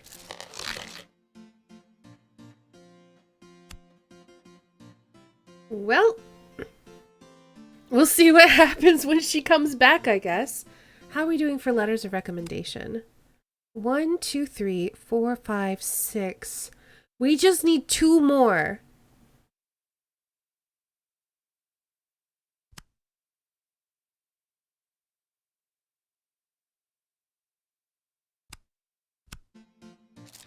Hear ye, hear ye!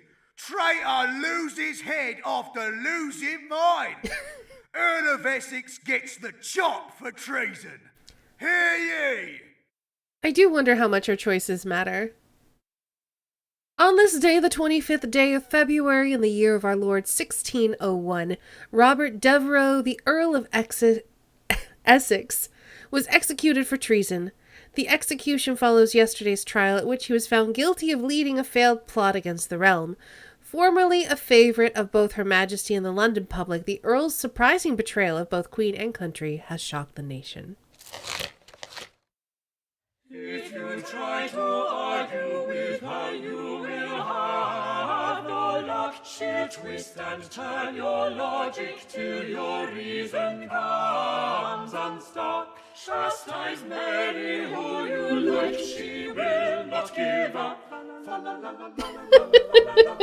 Will not give up. I like how they censor swears with fa la la la la.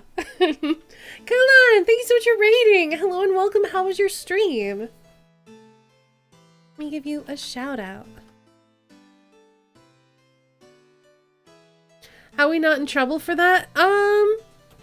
Cause he's dead. Oh, more Wheeler Revolution. How's that going?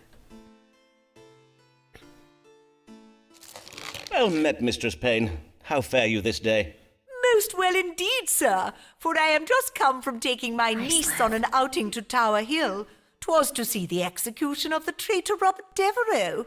Ah, yes, Lord Devereux. What a tragic end to a promising career. And such a lovely beheading they gave us. My niece and I very much enjoy the hangings at Tyburn, but a beheading is so much more elegant, is it not? Verily, 'tis a better class of execution, I find, and the royal executioner did go down on Devereux with such skill. A single stroke was all it took to give us the traitor's head. Aye, 'tis true the royal executioner gives excellent... But I have no time to tarry here and gossip with you, Dr. Foreman. I am come on a matter of great concern, and you are just the man to help, methinks. For your prediction that Elizabeth's reign would endure was true. Whilst the Queen does have the appearance of being naught but a painted corpse propped up on a throne using artfully placed cushions, wow, she is, in lore at least, still alive. Praised be! Ah, indeed. Praised be. And what is this new matter that concerns you? Okay. Hi, Sliv. Hello and welcome. This is a game where we play a doctor who solves problems or diagnoses patients using astrology. It's really weird and really silly and really cutting. Like, there are a lot of just cloaked barbs and insults and stuff. It's really funny. Cool, I hope you had a good stream. Hello and welcome, Raiders. I'm Estani. I'm a variety streamer, art streamer, and voice actress, and today we're playing Astrologaster, and it is what I just told y'all about. Through soothsaying and witchcraft, I tell you, no, we are guided by God. Clearly, God has placed the answers in the stars. That England is filling up with foreigners. Indeed, 'tis been going on for so many years now that in London 'tis rare to hear anyone discoursing in the English tongue any more. The city is crawling with continentals. Ah, then I take it you do not enjoy your visit to the City of London. Oh, nay, I have never been to London. For as I did just say, 'tis crawling with continentals, and Lambeth will soon suffer the same fate if we do not act. Why, only the other day, I spied a continental on the high street. A monstrous ogre of a man he was. And as for his face, his eyelashes were so fair, he had the appearance of having none at all. Ah, yes, the Netherlanders. 'Tis true the people of the Netherlands can be fair of hair and tall of stature. And 'tis surely no coincidence that Lambeth has suffered an increase in crime of late. We do not feel safe, Dr. Foreman. Every night we ladies of Fore Street do shiver in our beds at the thought of these frighteningly large men. I do not doubt it, madam. Now, let us see whether the stars might allay or confirm your fears. Should the residents of Lambeth be concerned about an influx of continentals? I don't know. Let's see. So we need how many more? We have 1, 2, 3, 4, 5, 6. I need 2 more. And I don't know if I'm going to get Alice's or not.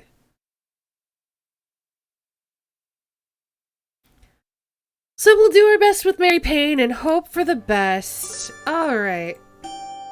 Lambeth's residents' relationship with the continental immigrants is in danger of turning violent. Lying about why they're in Lambeth. They're come here to rob Lambeth residents of our household possessions. We must not be deceived? I don't know about that. Queen has been waging war on the continent. Has she been? Unpleasantness in the name of religion has caused death and destruction. The residents of Lambeth are being somewhat hypocritical. The stars advise countering this hypocrisy. Or enrich England's legacy with culture and innovation. Youths who have lost their sense of discipline are involved. I feel like maybe this one?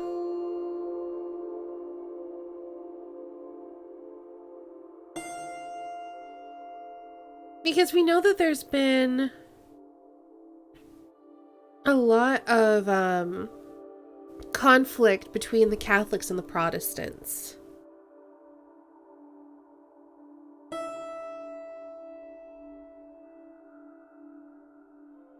I know that she was waging war in Ireland. Was she doing anything on the continent, though? History friends, what's going on in this time period? I think this is towards the end of Queen Elizabeth I's reign. I don't remember when the years is specifically, though.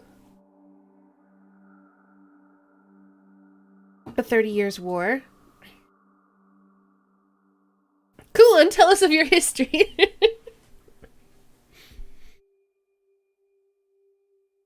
Was a bad thing. Okay. Yeah, unfortunately, this ain't my history, Divine. This is English history. Unfortunately, my knowledge of history outside of American history is fairly lax and broad. Rely on the stars, not chat, no. I'm consulting with demons and voices to help me. Besides, the stars are vague, but I was probably going to go with this one anyway.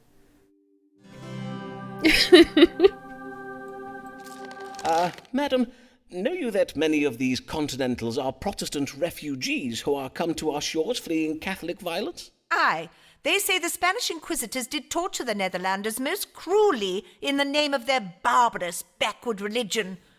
But though 'tis most lamentable, 'tis hardly our affair. Calling upon the spirits for aid. Exactly, Sliv. Spanish Armada plus war with France during this time, so yes. Okay. As long as you can't prove it's witchcraft, it's fine. Or, I guess, no, don't. As long as no one suspects it's witchcraft, it's fine.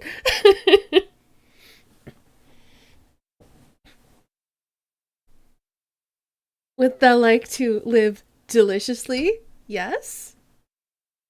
How does one do that? I'm taking a boat to the Americas.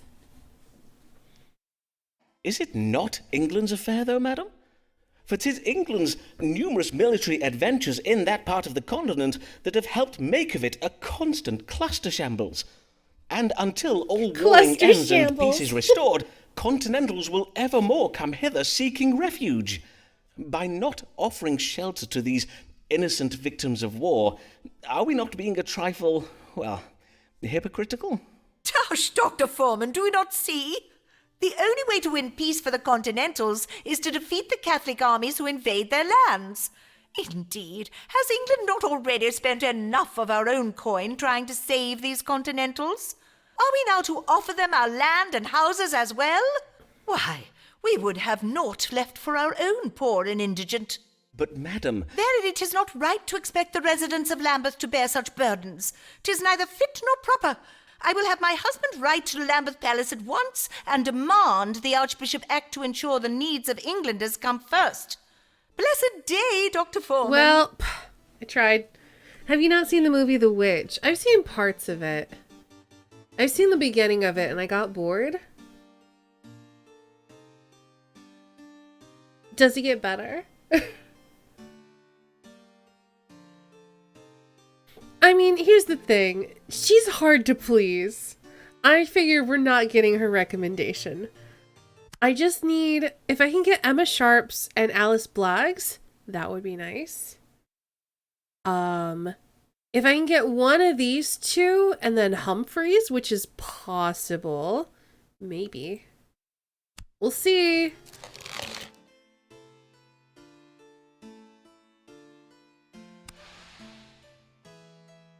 Oh, what does she say? I wonder when Mr. Payne will be getting home from the butcher's. I could do with a lovely big bit of gammon this even. Hear ye, hear ye! Dean of Rochester Cathedral dies. New Dean pledges to refurnish empty cathedral. Hear ye! Local residents were saddened this day by tidings of the death of Thomas Blogg, Dean of Rochester Cathedral. He leaves behind a wife, Alice Blogg, and children John, Thomas, Cornwallis, Edmund, Nicholas, and Francis. Was quoting that movie. It's alright. Won't lie, it's not the best supernatural movie, but it's not terrible. Maybe I'll give it another try. I just found it hard to get through. At least, I think I watched like the first 20 or 30 minutes of it, maybe. And I don't know. I didn't find it very compelling. Humphrey man, at ease is our reward, for it is not enough to be my fans adored. For you, we sigh, we true, and swoon, when we see you entering our room. Good day, Mr. Bell, and well met. I recall you were hoping for a pay rise. How did that go? Well, I got a pay rise, innit? I took your advice about banding together with the other hired men and gabbing about how much coin we was getting. Turns out, another one of the lads weren't getting paid enough for his lady parts neither. So, we all refused to do our rehearsals until the boss man fixed it. Well done, Mr. Bell. I must say I am most proud of you. But this day, I am come about my skin. She's so clapped, I need twice as much cerise as normal. Ah, yes, Venetian ceruse, the white lead and vinegar paste ladies and players use to whiten their faces. You have to fix it for me, Doctor, for my role in Mr. Shakespeare's new play. I'm to play a lady who disguises herself as a lawyer. A lady cunningly disguised as a lawyer? Forsooth, how original.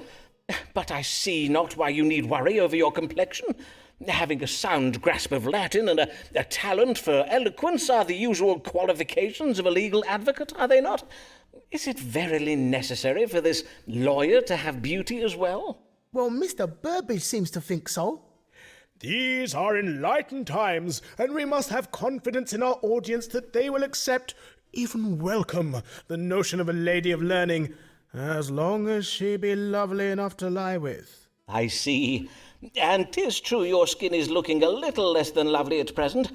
Let us see if we may find a remedy for it in the stars. What is the matter with Humphrey Bell's face, and what may be done to improve its appearance? Okay, let's do our best.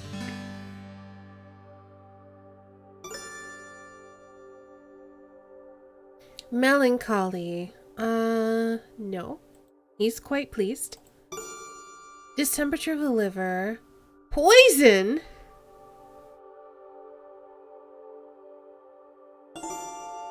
Ugliness? No. No. Genetics and nothing. Sorry, he's a lost cause. We can literally say that.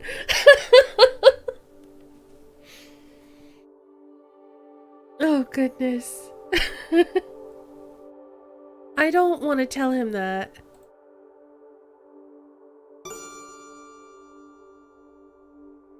Well, let's hope it's this.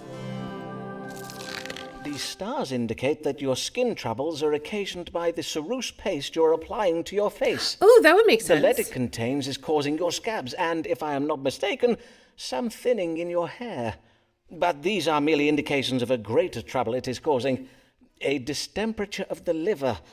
You must no longer apply lead to your face, Mr. Bell. What you mean, like, 'tis poisonous or something? Oh, nay, lead is not poisonous. You merely seem to have a sensitivity to it, is all. I will write you up a prescription to take to an apothecary. He will concoct you a paste from alum, tin ash, and sulphur as a replacement for the ceruse you have been using. And to hide the damage to your skin, you might apply the white of a raw egg to your face. 'Twill act as a kind of glaze over your complexion. So all this will fix my face, yay? Zah! I thank you kindly, Dr. Foreman. Tin, ash, and sulfur, that's almost as bad. Gotta love old science. I like the whole, no, lead's not poisonous. You're just sensitive to it is all. Forget the lead, try mercury.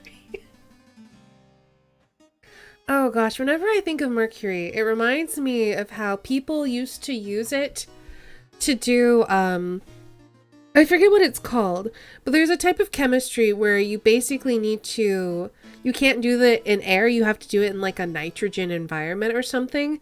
And what people would do is what they do these days is they have like a special, like box for it. And then you stick your hands through these holes and there's like a little glove fixture in there. So you can do your science in this closed system. But what people used to do is use mercury baths, and they would put their hands down underneath it and through the mercury to help hold the atmosphere in.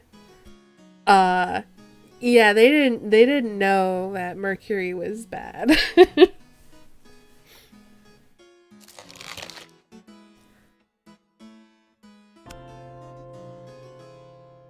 All right, well, he'll be back again.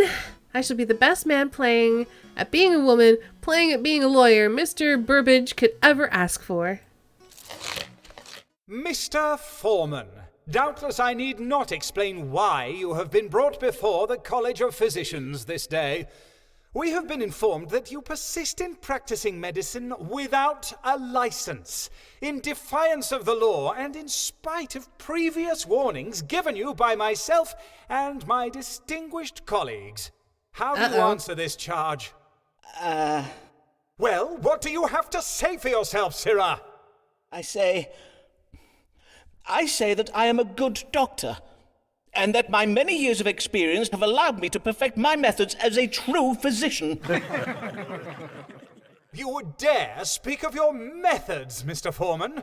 We are informed that you write your patients' names and complaints in a notebook, doubtless all the better to blackmail them with. Ah, yes, my case books. Indeed, sir, 'tis most useful to be able to remember a querent's history. Furthermore, you use astrological readings not simply to predict the course of an illness or judge the best time for a treatment, as good medicine teaches us, but you find the cause of the disease in the stars. You refuse to examine your patient's urine for this purpose.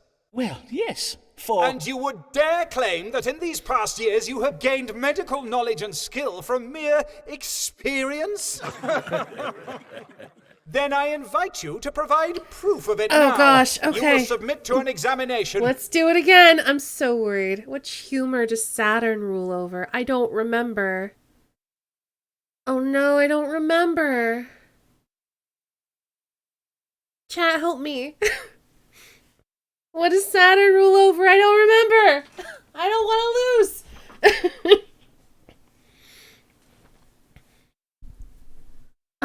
I want to say yellow bile, but I don't think that's right.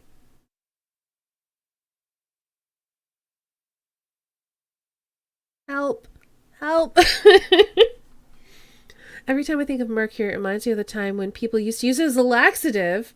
They used them on the trail Lewis and Clark took and called them thunderclappers. Oh, jeez.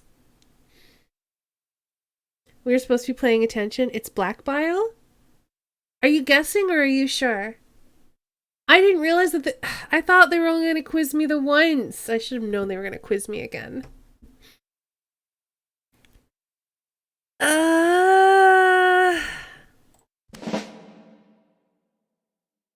Someone with an excess of black bile may exhibit... Oh no.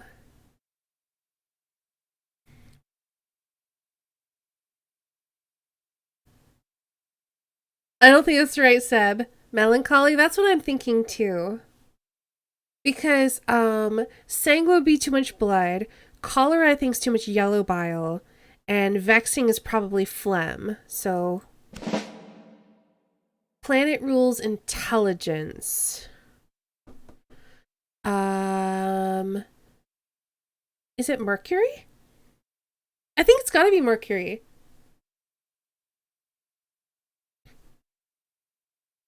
I was gonna say, if nothing else, think of the Sailor Scouts.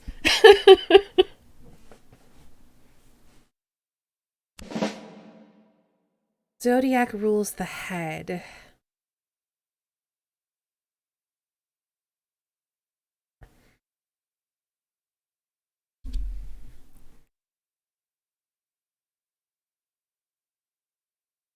Aries? Okay. Thank Silence! you. Simon Foreman, it is clear to me the answers you have just given were not your own, and that they were provided to you this day by some unnatural means. Such foul trickery and dark magic will not be tolerated within these walls. Remove this charlatan, this carnival quack from my sight. What, again? I demand to speak with my legal counsel. You will regret this.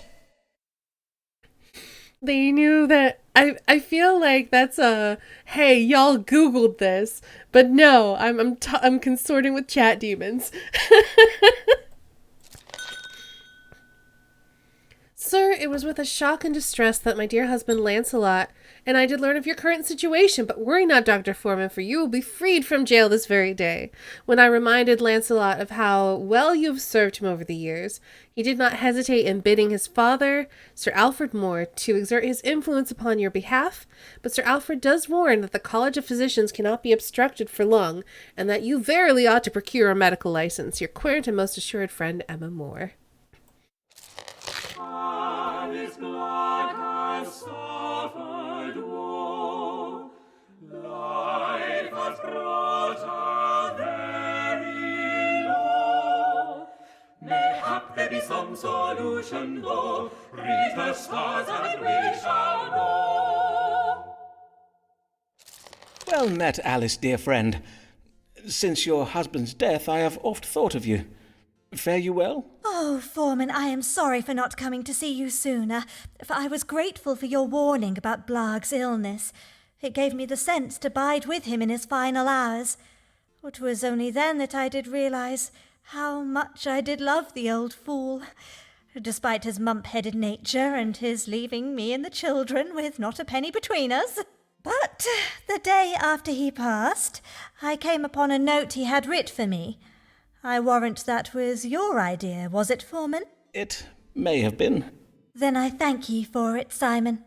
For 'twas a comfort to be left something to remember him by, even if it be the only thing he did leave me. But things are better since I did become Mistress Macy.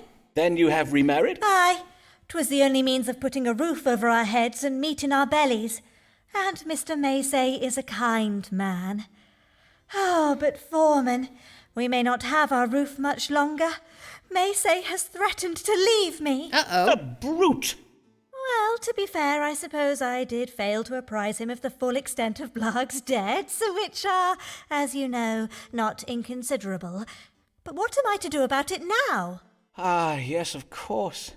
By marrying you, he is now responsible for the debts of your late husband, according to the law. In sooth, 'tis a high price to pay for a wife. No matter the marital bliss, her bountiful charms and fine qualities do doubtless afford him. Ah, save it for another day, Foreman. 'Tis not your chub-brained flattery I am come for. 'Tis your counsel. Then let us see if the stars may offer a solution. How may Alice Macy prevent her husband petitioning for a divorce? I absolutely agree, Ori. Okay, how can I prevent my new husband from divorcing me over my late husband's death? Tell her something she wants to hear, because we need that recommendation. Nervous and angry. Family trip might turn things around. Otherwise, punishing Thomas Blag by visiting the evil sins of the father upon his widow and children. Nope. Nope. Tell her what she wants to hear. Alas, you have little hope of calming your new husband's feelings about your late husband's debts. But the stars suggest that your family might go abroad, and thus put yourself out of the reach of Blag's creditors. You must do this without delay. Go abroad? You mean where foreigners live? Aye. My chart also suggests that you find some creative solution to ensure your husband's cooperation in such a project. Has he ever expressed an interest in the New World colonies? Or perchance you might suggest an extended tour of Roman antiquities?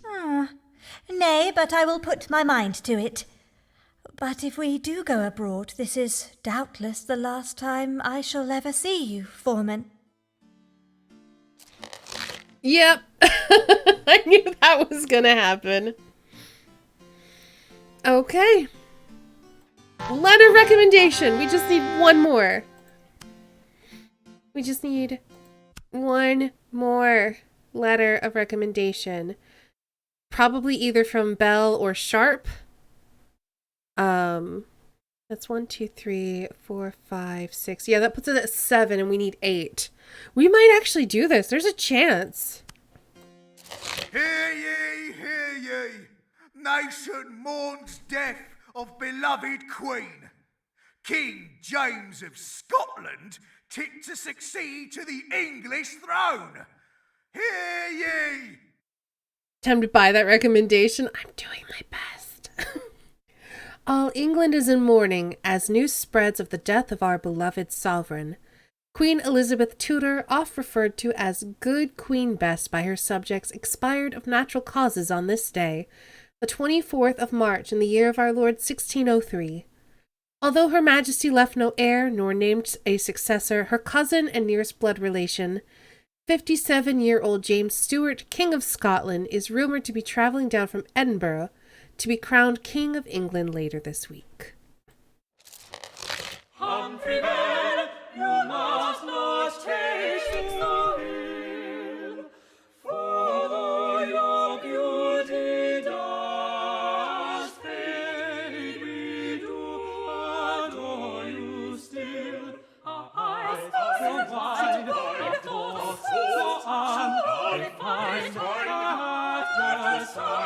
of your shapely behind. The choir's so thirsty for Humphrey. Good day, Mr. Bell. Oh, I must congratulate you on your performance of the comely lady lawyer in The Merchant of Venice, and methinks your skin is much improved. 'Tis verily glowing. Aye, Dr. Foreman. Changing my lead paste for sulphur worked very well. Mistress Burbage says I now look a picture of beauty. Did she now? Forsooth, 'tis well to hear the troubles with your skin are resolved. Now, what is it you come for this day? Mr. Shakespeare has written a new play, and I need to look younger if I'm to get a good part in it. 'Tis about an ancient Roman general called Titus Andronicus. I wish to play the role of his comely mother, the Lady Tamara. You need to look younger in order to play a man's mother, you say. But according to my casebook, why, sir, you are not yet 25 years of age. Aye, sir, indeed. 'Tis but the business of playing, though, innit? At least, according to Mr. Burbage. He was well vexed when I pointed out how the man played Titus is near as old as I am. If the stage is not to your liking, Mr. Bell, I invite you to seek employment elsewhere. All right, then. Let us see what the stars advise. What can be done to make my querent Humphrey Bell appear younger? I don't know if we're gonna... I'm worried. We just need one more recommendation, though. So let's see. Transformation to repair the damage Time's legacy is rotten. Nope. We're not having him do surgery. Nope. Ooh, makeup.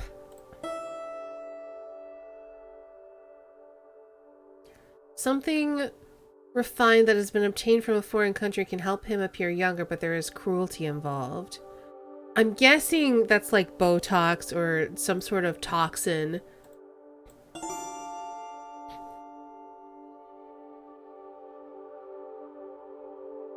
I don't think that's true, Fire Drake TV. I think that just because, like, people still lived to like 60-ish.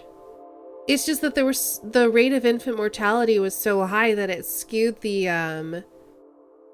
average lifespan down. Yeah, exactly. Human meat? How would that help? The gods will let Humphrey embraces his masculinity as he matures. Ooh. He cannot reverse the aging process and look younger.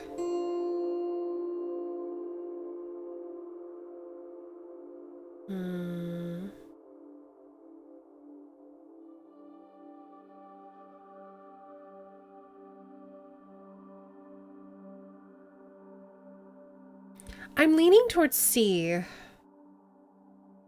Because I don't... This... Like, artistry and... You know what? I'm gonna go with my gut. What you ask is quite impossible, Mr. Bell. You wish for time to pass, so that you may gain experience and become a better player, do you not? And yet, paradoxically, you ask that time be suspended, so that you may remain young and comely enough to play these roles you have spent years training for. To wit, you aspire to be a domina perfectus. What? A perfect woman, sir. But have you not considered the option available to you? That of being a homo mediocris? A what now? A mediocre man. In the guise of a mediocre man, you would doubtless excel. Indeed, for every lady role in Mr. Shakespeare's plays, are there not roles for 20 men? And to be sure, growing older would not shorten your career. For a man can play all kinds of roles at almost any age. Hero, lover, grandfather, oft all at the same time. But how am I to convince Mr. Shakespeare and the other sharers to start giving me man parts? Have the company begin seeing you as a man, Mr. Bell. Grow yourself a beard and break wind with abandon. Fill the hours you save on beauty treatments by joining your fellow players on outings to bear-baiting pits and alehouses. I will not let you down, Dr. Foreman. I will make myself so manly, Mr. Shakespeare will be begging me to take his man parts. Phrasing. You'd say artistry? I don't know. I feel like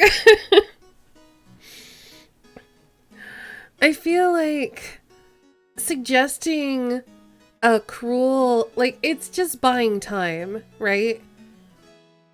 It's buying time, and I'm assuming the cruelty is related to what will happen to him, which suggests it's unhealthy. And as a physician, I try not to suggest things to my patients that will harm their health.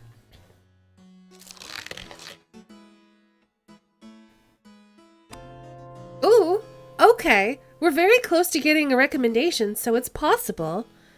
That bear baiting, though. I ain't gonna watch some poor old bear get attacked by a bunch of dogs, innit? These days he'd have more options, but for that time, nah. Yeah. Except once when she suggested open rebellion and harmed that guy's health. He was gonna do it either way, is the thing. There was no way for me to not suggest that. Like, it was gonna happen regardless. I just wanted my recommendation letter. All this energy for dinners and parties, that never run.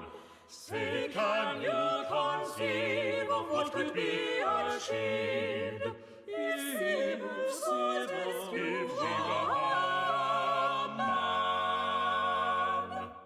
I don't know what they mean by that. I agree with you, Ori. Meanwhile, Monkey! Good morrow, Mistress Fortescue.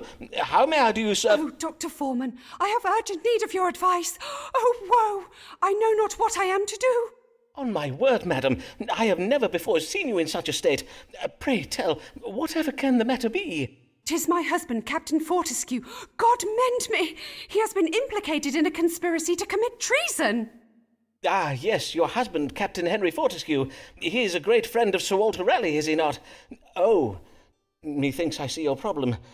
For Raleigh has been implicated in a plot against our new king, has he not? Uh-oh. 'Tis said the plotters wished to oust the king and install the king's cousin on the throne. Or was Raleigh involved in that other plot? The one to kidnap the king and force him to appoint a more religiously tolerant privy council. In truth, there are so many plots against the English throne these days, 'tis hard to keep abreast of them all. Indeed, I know not which plot Sir Walter was arrested for, but I have heard tell that the Privy Council seeks to find conspirators amongst his associates. Hence I have been hiding my husband in our cellar and pretending he's still away at sea. But why would your husband fear arrest? Was he involved in Sir Walter Raleigh's plot? Nay, he was not.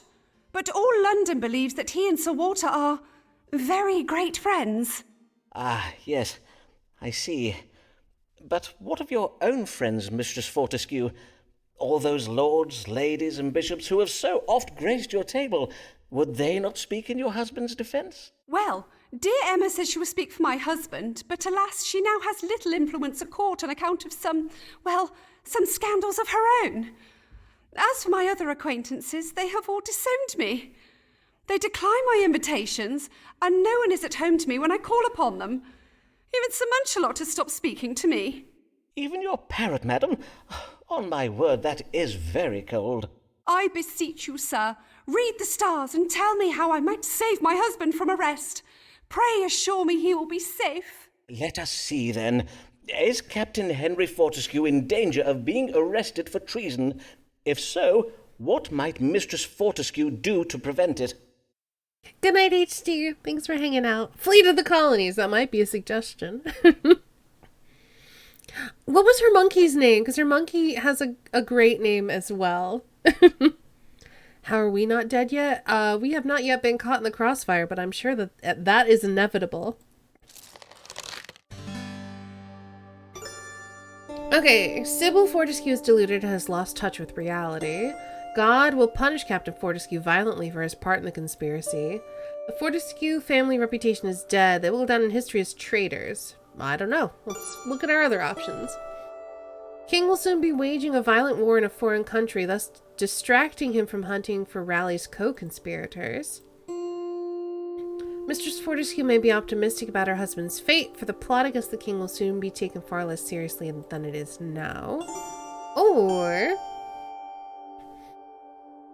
despite what she may think, Sybil Fortescue can still use her social authority and influential relationships to aid her husband. Nanahad, that's right. Oh, that's such a good name. Sir Nanahad. I love it. The intelligent course is for Sybil to keep her distress a secret from the world and behave as she has nothing to fear. I'm leaning towards B or C.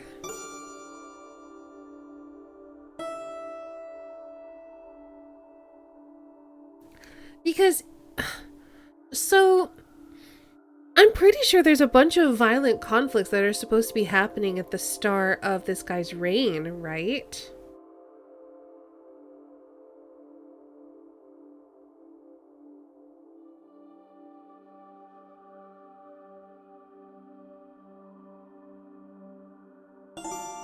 I like this one.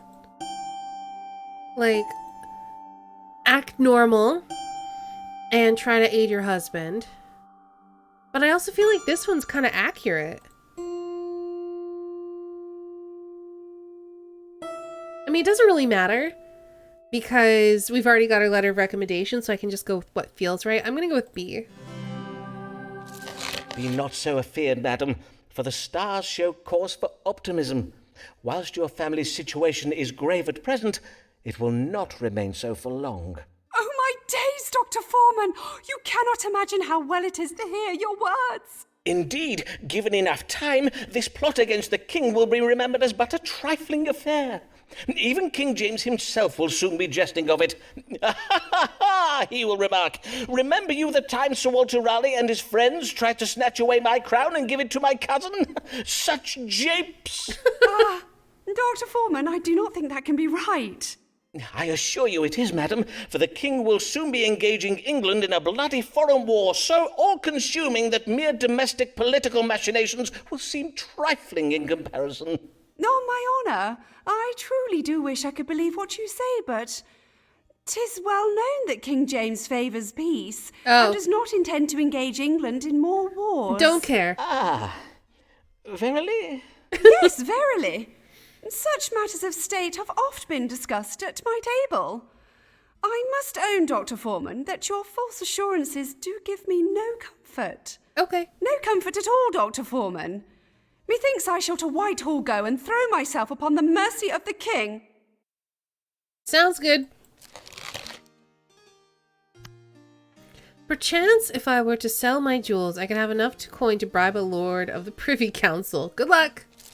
Humphrey Bell, your time upon the stage grows near to its end as you advance in age. But hold, no tears, come down, resign, you're just too old to earn a living wage. Yeah, it sounds like your suggestion was correct. Don't want to brag, but I told you so. I mean, you're lying. You do want to brag. That's why you said it. Good day to you, young sir. May I say, your playing of Titus Andronicus's comely mother was excellent. Well, a wondrous performance, Mr. Bell. Aye, well, I did ask for a man's part, like he told me, but boss man just winked at me and said he'd consider it, but only if I convince Mistress Burbage I'm a man first. Forsooth, how strange. I wonder what he meant by that. I know what he means though, innit? Mistress Burbage wants to move to me and Mr. Burbage knows all about it. On my word! But surely, Mr. Bell, if Mistress Burbage's attentions occasion you discomfort, you have merely to tell her so. Make it plain you wish your relationship to remain professional and bid her abstain from any amorous advances. You what? Nay, sir.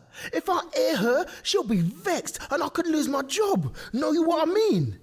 Ah, I see, yes. If she were to take umbrage, she might use her influence over her husband to prevent you from getting work. Well, I do have a recipe for a very effective aphrodisiac. Nay, Then let us see what the stars advise. No, okay. How might Humphrey Bell calm the ardour of Mistress Burbage without it costing him his career? Before we do that, we need something he's going to like. He doesn't want an aphrodisiac, apparently, Seb. So we have two options. She prefers to be the one in charge, or does she have a habit for indulging lustful passions?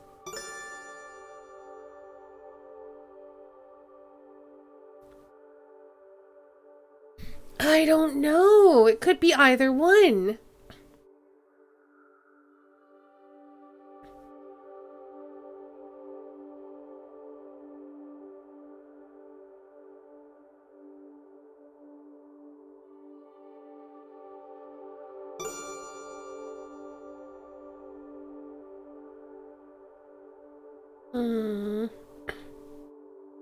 Why are you for Scorpio?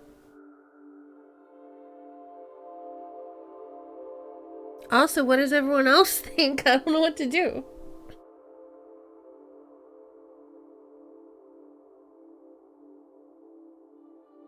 Because it does feel like she likes to be in charge, but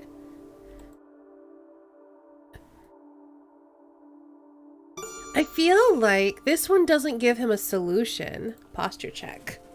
Okay. Let's check that posture.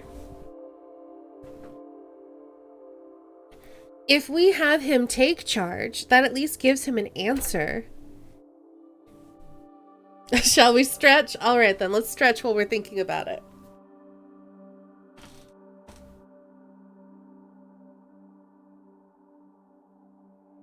And everyone gets some water.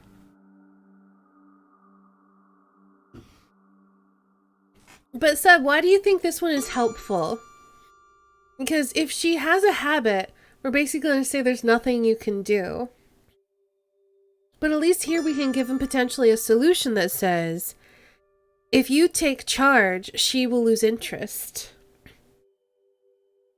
You'd say Leo? Bedtime for me, good night, Kulan, sleep well.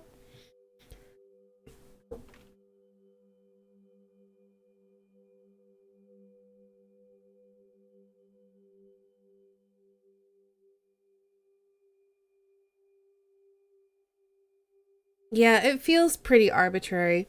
I feel like I'm leaning towards Leo just because at least then we can give him a solution.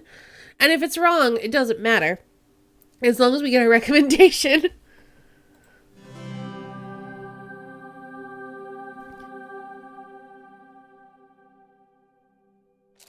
The stars indicate that Mistress Burbage harbours an excess of choler in her heart. It has given her a somewhat dominating disposition, and such women oft show a preference for men they perceive to be submissive. What are you saying, Doc?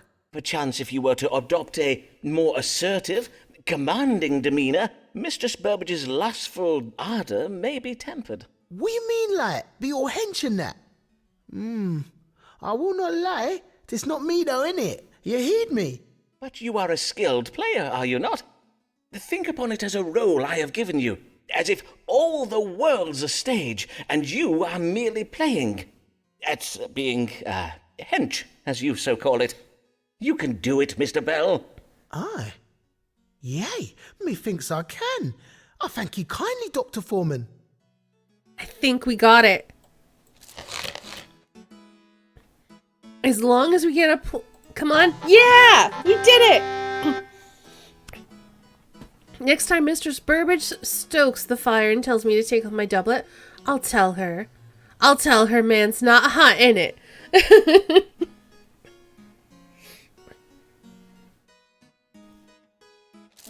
Hear ye, hear ye! Raleigh's ally, Henry Fortescue, arrested for treason! Hear ye! Well, In a raid on his house early this morning, Captain Henry Fortescue was arrested for his part in a plot against the king. Neighbors report that he has been hiding in his basement to escape punishment. His wife Sybil Fortescue, formerly much renowned in royal court circles for her dinner parties, has vowed to fight on to prove her husband's innocence and win his freedom. Sources say that she better get on with it, if he is convicted at his trial this evening, he will be executed tomorrow morning. Lancelot Moore is doubtless a fool, yet men of his class are destined to rule. They tell us 'tis but the order of things, as is the divine right of kings. Okay. So 1, 2, 3, 4, 5, 6, 7, 8. We have all 8 that we need. So it doesn't matter what we say now. We can tell anybody anything. Hey, Mundaruckus. Hey, Sock. All right, we're doing a pronoun check. So if you feel comfy, feel free to put your pronouns in chat. My pronouns are she, her.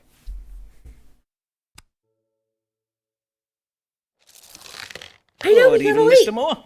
How may I do you service? I have a mind to take up a profession and would have your counsel on it. I see. 'Tis a military career you're considering, I presume? You wish to distinguish yourself in battle? Nay, 'tis a career in the church. I have a mind to take holy orders. You wish to become a clergyman? And what does your wife think of this?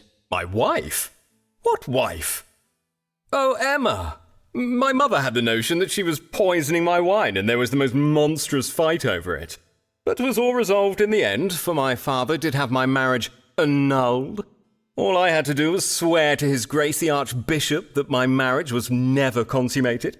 According to His Grace, non-consummation is exceeding common. Indeed, he has known many a man in a similar predicament to mine. I do not doubt it.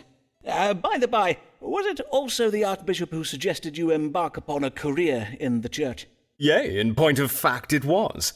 You are very astute, Foreman. It seems the Archbishop has had his eye on me for quite some time.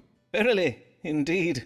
He says I show great promise, and that under his personal tutelage I should rise very rapidly. He even said he has a mind to make me Bishop of Salisbury. Yes, the much coveted Bishopric of Salisbury. But before I make my final decision, Foreman, I thought I'd better come to you first. Aye, very wise of you.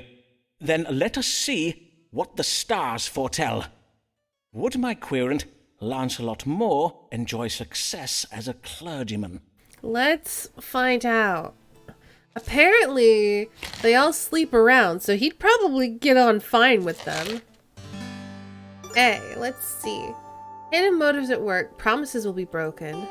Moore's ambitions are misguided. He's being unrealistic. It would be unpleasant. Or good angels would transform Moore, turning him away from his present course of idleness and dissipation. God will help Moore with women. London will resound with flattering gossip of Moore's piety and seriousness, thus enhancing his romantic appeal. I don't know what to pick. So, I feel like I have a bad feeling about this. It's gonna make him get around more. And as we've heard, guys in the church who are attractive have a lot of affairs. Go B. I'm also leaning B.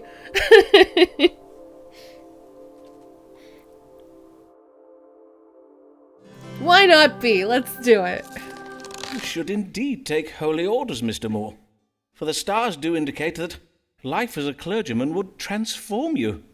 It would turn your mind away from vice and idle pursuits. I see. So, there is your answer. Ah, yea. But do the stars give any additional reasons as to why I might pursue a career in the church? Aside from the fact of it being godly and such. Well, my chart does also suggest that doing so would enhance your eligibility as a suitor. For taking orders would serve as a signal of your wisdom and virtue. Oh, verily? Aye, it says here that if you become a clergyman... Ah, yes, that God will reward you with ladies. God's underlumps! And to think all the hours I've wasted learning to play the lute for such a purpose. I thank you, Foreman, for you have helped me find my true calling. I shall take holy orders and begin dispensing wise counsel and spiritual guidance to all the ladies of London. Okay. Oh, interesting. We never got his fourth, visit. I wonder why. I must insist upon some latitude with the robes I will wear. Surely a modicum of panning in the sleeves would be permitted? Vanity works every time. It certainly does.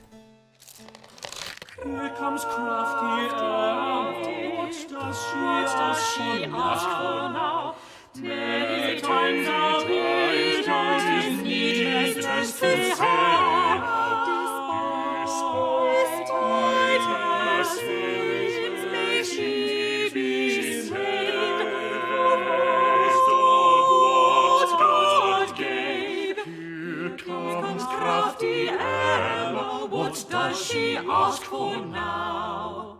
What happens after the 8 letters? Supposedly we need 8 letters of recommendation in order to be granted a medical license. Don't get this game, but it sure is entertaining. I'm glad it's entertaining. God give you good day, madam. Good day to you, sir, and well met. And how fares your husband, Mr. Moore? Lancelot, you mean? His mother took against me and convinced the Archbishop to have our marriage annulled. I must own 'twas a little galling, but I made no protest. How very magnanimous of you to take it so well. Indeed, I admire your restraint. Yes, I am rather proud of my restraint. I doubt there are many who could have endured so many hours of Lancelot's sonnets without skewering him with that ornamental sword of his. Well, in that case, mayhap the annulment was for the best, as you say. Madam, are you quite well? You do not seem quite yourself this day, if I may remark on it. Dr. Foreman, I am more myself than you have ever seen me, for during these past years I have been playing a role that has served me well, to be sure, but I am grown tired of it. Indeed, I am not proud of my dissembling. I'm not proud of some other things besides. And doubtless you are come to unburden yourself by confessing your, what those things are. What? Nay, of course not. As I was saying, whilst my dissimulations have afforded me wealth and status, such a life as I have lived has not fulfilled me. For though I have been married many times and known many men, I have always lacked one important thing. A moral compass? And that thing is love. In short, I have found love, Dr. Foreman, and the object of my affection is not one of these privileged popinjays I've met at the royal court. Nay, 'tis a real man, a man who knows what it is to make his own way in the world. Oh, you mean to say... You mean... Simon, stop! Verily, upon seeing him play Tamara in Titus Andronicus at the Globe one even, I was... well, my heart was took. I see. You are in love with a player then, I take it. Aye, and I wish to marry him. But first, I would know whether such a match be advisable. Is our love true, or is my considerable coin and property where his true affections lie?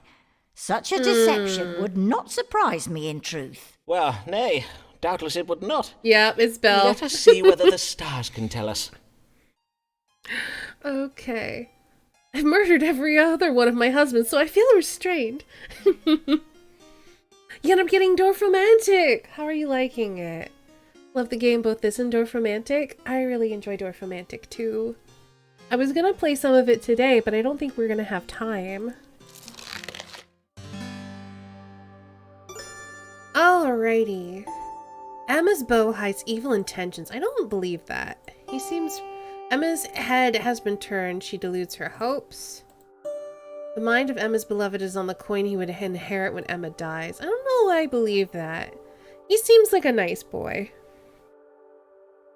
First run lasted an hour. Oh, that's pretty good.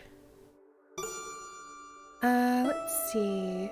If Emma and I were romantic partners, I would not trust her. Emma's duty as a wife would be impossible to fulfill. It's cruel to deprive a man of children. Emma's relationship with her young man has changed her. That seems true. Marriage between Emma and the beau would be faithful and enduring. Let's go with that one. Yeah, 7600's pretty good. The stars bless the match between you and the young man. They do not think it would be bad for him in some way. They do not judge. The chart indicates that your relationship with this young man has changed you. It would be a faithful, lasting marriage. Verily? I must own I dared not expect such a happy ending to my story. I thank ye heartily, Dr. Foreman.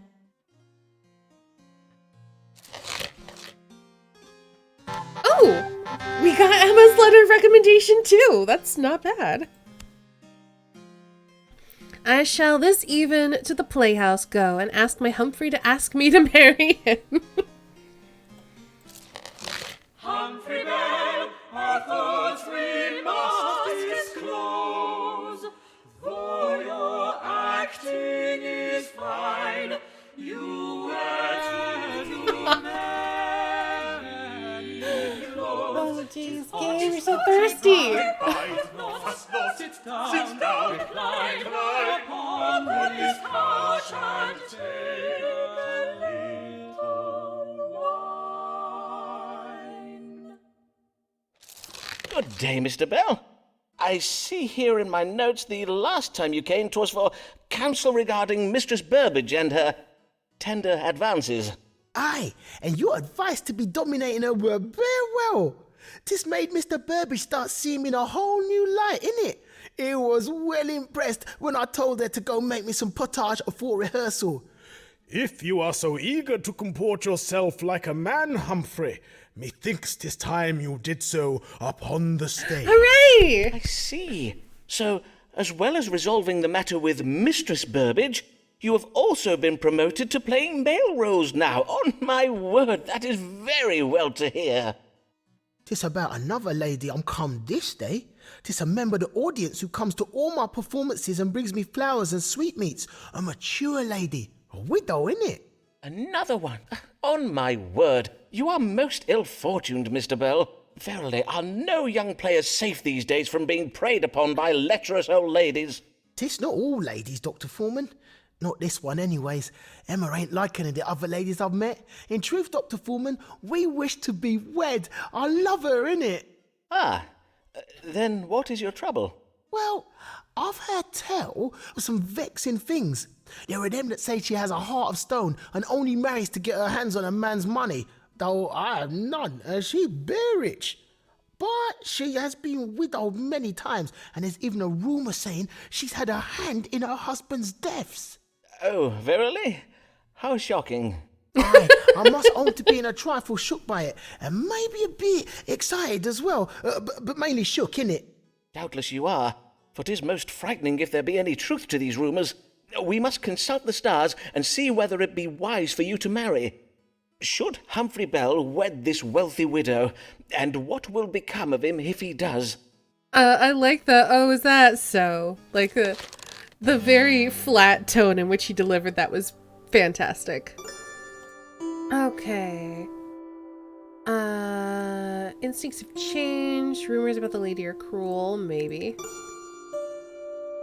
Pleasant inheritance from this lady as she's very rich. Maybe children? Creative death.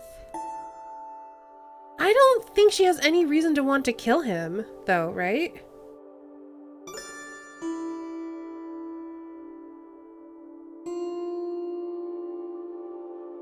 I don't think that's right, though.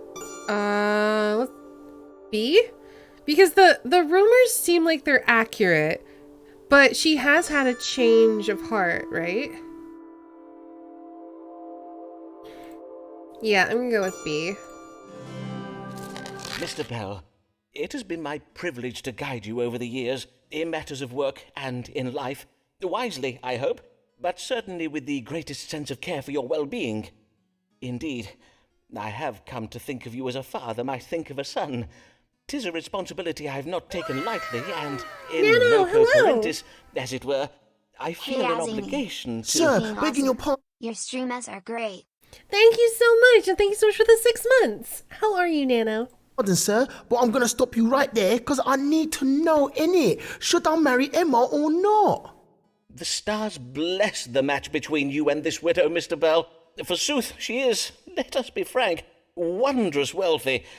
Marrying her will make you a rich man indeed, and with time and faith, you will have many children together. I'd have to have a full lot of faith, though. My Emma is all of 6 and 40 years of age. Emma, you say this lady's name is? Dr. Foreman, me thinks your stars ain't working true this day. No, I'll we should have best gone make with the this first one. life-changing decision on my own, innit? Good luck. You already gave us your recommendation. Don't care. Bye. Also, I didn't realize that Emma was 64. Methinks I shall retire from the stage once I am wed. Mayhap do some charity work or something. Mary oft takes her young niece to the cockfighting pits. She prefers a hanging, though she readily admits. Viewed after drinking turnip wine until she's off her farm. How many more? Technically, I think we have 2 more visits from Mary, but I think that's it. Good morrow, Mistress Payne. It has been quite some time since I last saw you. Did you ever hear from the Archbishop? I recall your husband was intending to write to him, expressing your concerns about the Continentals. Aye, we did write, but he never replied. Not that I am surprised, mind you, as they do say that Archbishop Whitgift is a very idle man, not to speak of the unsavoury goings-on within the walls of Lambeth Palace. They say that in the great dining hall the Archbishop and his guests do feast and carouse from dusk till dawn, and 'tis said that in some of the palace rooms they indulge in fornication and sodomitical sins. Verily, indeed. Then, doubtless that leaves him very little time to reply to every... Truly, methinks being surrounded by such decadence and corruption of the flesh is likely to have made the Archbishop very hard. Aye, bearing witness to so much vice would make a man very hard indeed. Phrasing! Hard, Dr. Foreman? Insensible to the needs and difficulties of ordinary folk such as you and I. Verily, I do not wonder that such a hard man gave me no satisfaction. Phrasing! Which is why I am come to you this day, Dr. Foreman. Something did trouble me last night, and I would have you tell me what it might have been. I will if I can, madam. Prithee, describe it to me. Well, at first was the noise of a boat that did awaken me. I got up out of bed and went to the window to see what was. As you know, on 4th Street we are right by the banks of the Thames. In the moonlight, I could just make out a ferry crossing the river, loaded up with large barrels. And you thought it suspicious? Aye, indeed, for the hour was very late and the boat's lamp was not lit. I did not wake Mr. Payne to ask his opinion, for, in truth, he has told me he wishes to hear no more about the things I see from our window. So, I am come to you, for I can have no rest until I know who those men were and what they were doing. Who knows what foul deeds may be afoot in Lambeth Town? Mayhap the men I saw were Catholic spies, engaging in some manner of nefarious plot against the realm. Then let us see.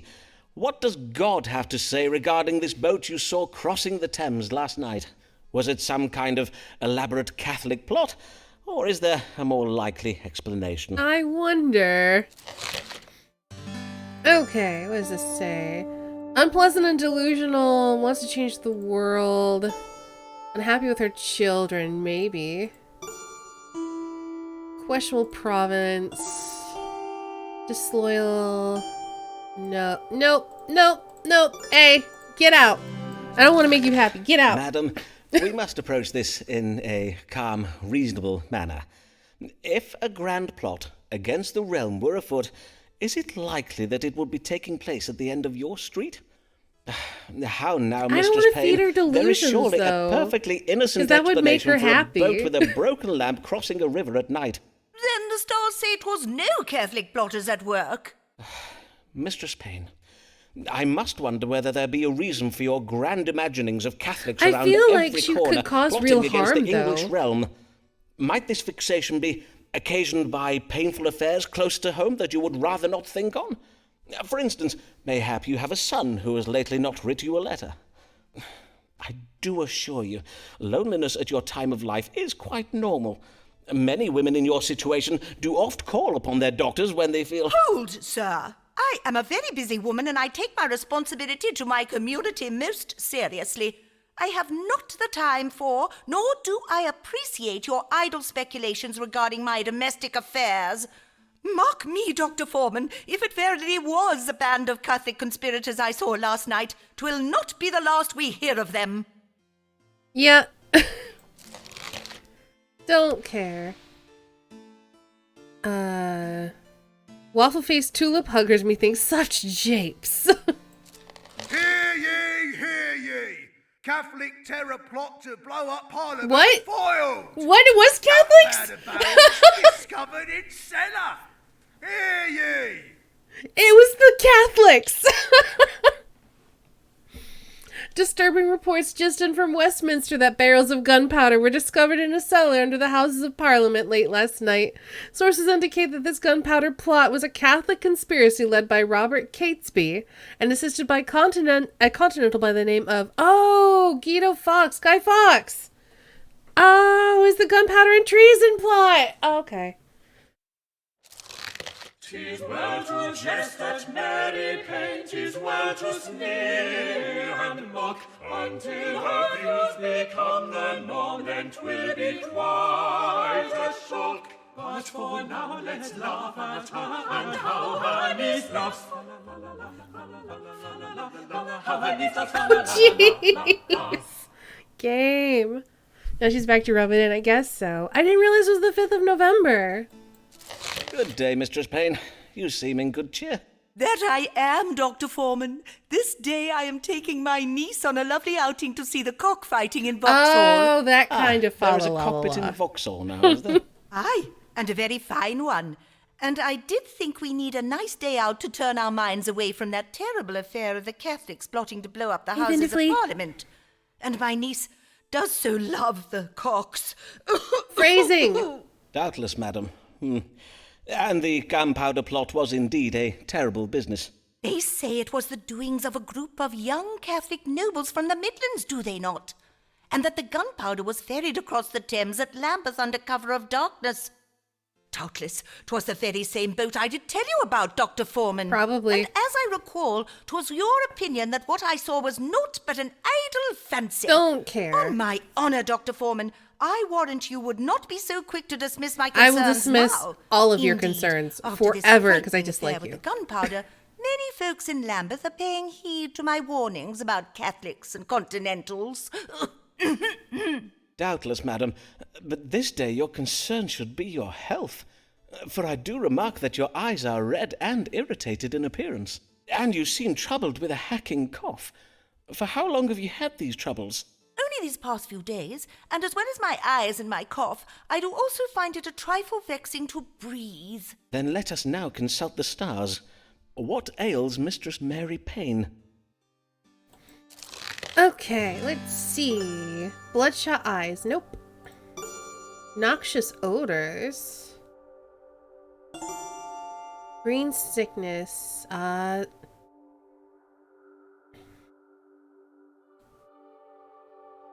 Owing to the buildup of venereal frustration? Does that make sense? I guess, noxious odors doesn't make a lot of sense.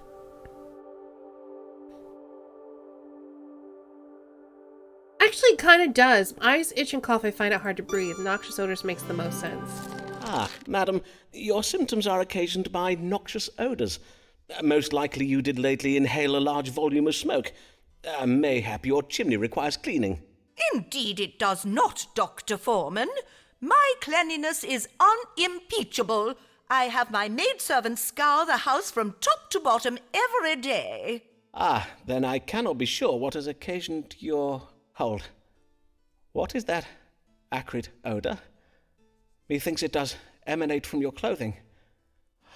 Madam, have you been taking part in the anti-Catholic pogroms that Lambeth has witnessed these past days? The burning of houses and shops. The lynching of priests from trees upon Lambeth Green. Mayhap I have, and what of it? You should be congratulating me and my ilk for keeping you safe, and for sending a clear message to those Catholics who would plot against our Parliament and blow us up with gunpowder. Madam, these Catholics are our neighbours, our colleagues, and our friends. I beseech you to consider your actions, madam. Are not Catholics people too, just as we are? If you prick them, do they not bleed?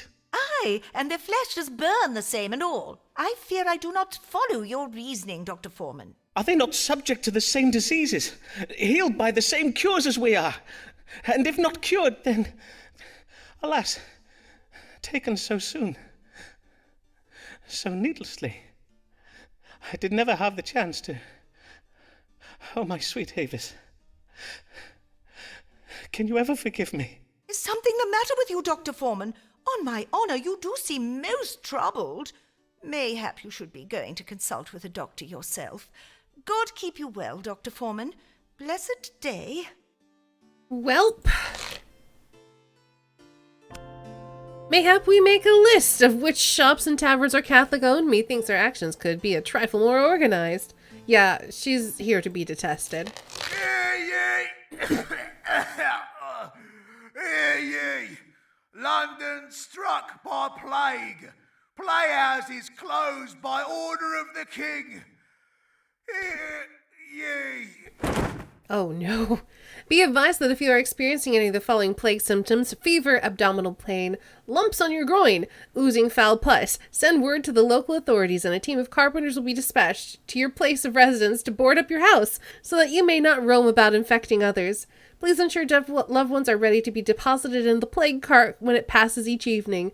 Corpses deposited on the street outside of collection hours will incur a fine of 1 shilling. I'm surprised Whitgift is still here. Also, this game's longer than I thought by like an hour.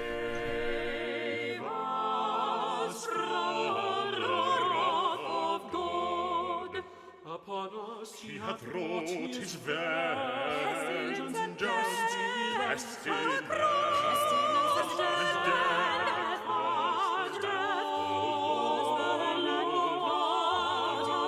I need to try to wrap this up in like the next couple of minutes because I'm supposed to be playing Overcooked with people. Is that not your joy? Saintguard, you've played this before, right? Is it almost done? If I stop and save it, I can, but I think it's like almost done. I think this might be the last one. Is this the last one? Am I almost done? God give you good day, your grace. How fare you this... Know you whether the plague will reach as far as Lambeth? Have you seen it soon in the is soon, stars? The plague that has begun to spread throughout London. Rest assured, your grace, if the plague does indeed reach Lambeth, the people of Lambeth will have me, Dr. Simon Foreman, at their service. My renowned strong water cure will doubtless be required. I bid you, read the stars for me now. Will or will it not reach Lambeth?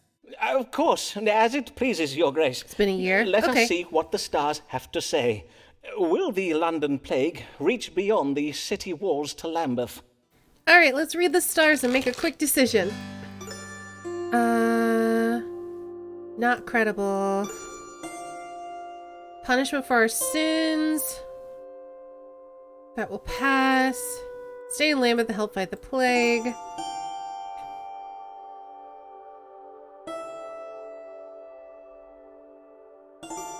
I'll go with this one. Yes. The stars are most clear on the matter.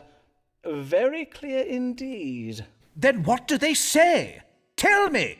Well, before I give you my answer, I would have your decision on granting me that medical license we spoke of on your previous visits.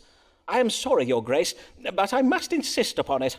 I would gladly do so, but I find my hands tied due to various episcopal and doctrinal... As I see you are determined not to let the matter rest, I will speak true.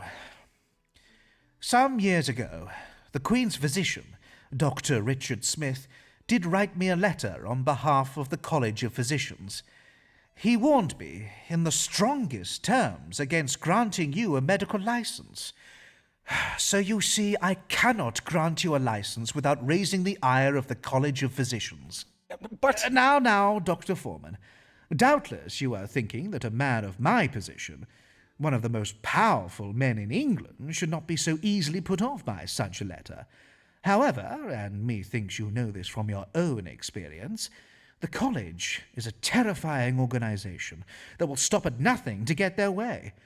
One would be better off defying the Queen herself than the licensed doctors of London.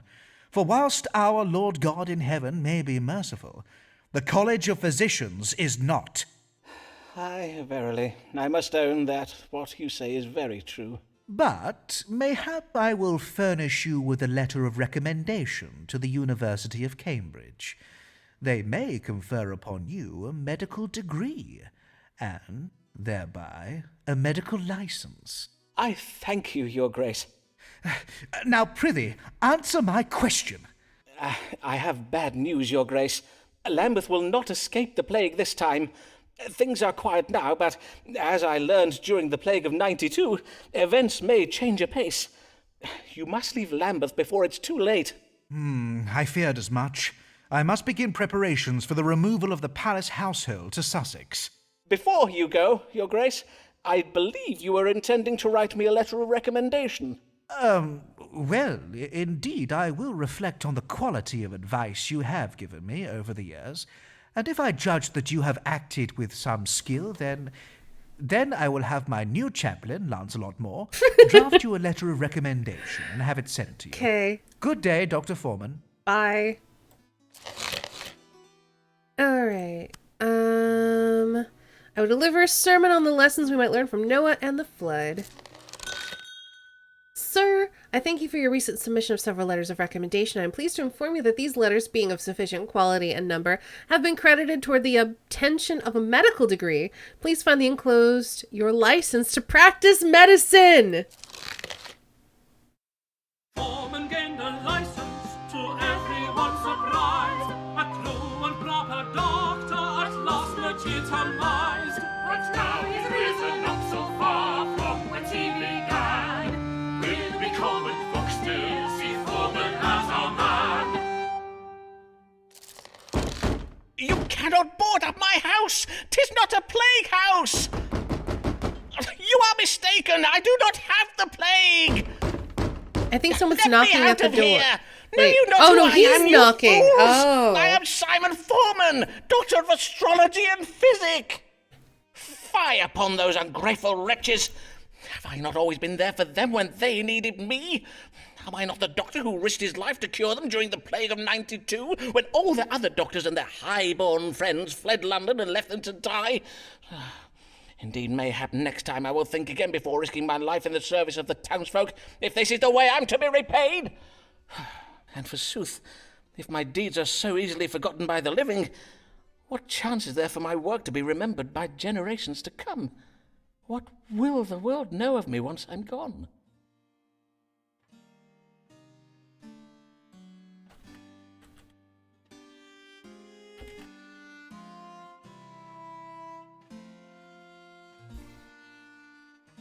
Alright, I just wanted to make sure I wasn't keeping my teammates waiting. Okay, how will I be remembered after I die? Quiet violence exacted by a genteel woman with hidden motives. I will be remembered for having given something valuable to a psychopath to hide somewhere. How strange! Whatever could that be? My name will be mentioned in court during a famous legal battle. It will be a long time before my ingenious contributions are properly recognized by historians. It will change when I embark upon a voyage. My death will occur while traveling. Good angels will ensure the manner of my death serves as a testament to the intelligence, accuracy, and soundness of my methods. Let's go with that one. Let's delude ourselves in the end. What does this say? I will die while on a voyage. But I never go on voyages, unless taking a boat across the Thames counts as such. I believe I have just predicted the manner of my own death.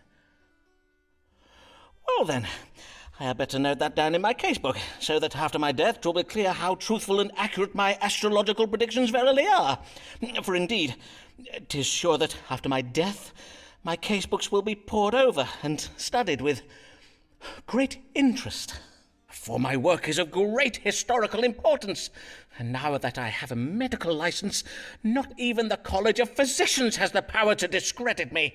But if I am to go forth into the world to make any further contributions to the advancement of medical science, I must find a way to pry these wretched boards off my front door.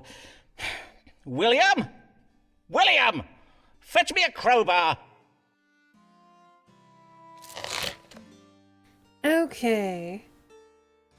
I did predict the manner of my own demise. I will be crossing the Thames in a boat. If you be a historian reading this, pray take careful note. The end! Long ago in England in 1592, there begins our tale, and all of it is true. Through all of London, bubonic plague did spread, covering folk in weeping sores and leaving thousands dead. From towns and cities. And that's the end! Woo! Aw, sorry you missed the end, Rex. But one brave doctor stayed when all the cowards fled. Good job, voice acting team. Y'all did amazing. Also music.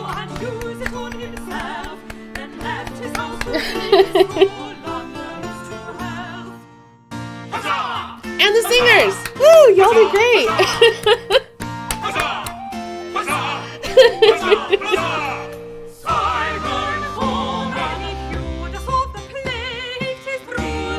It's all singers, yeah! Historical narrative consulting! Oh, very good.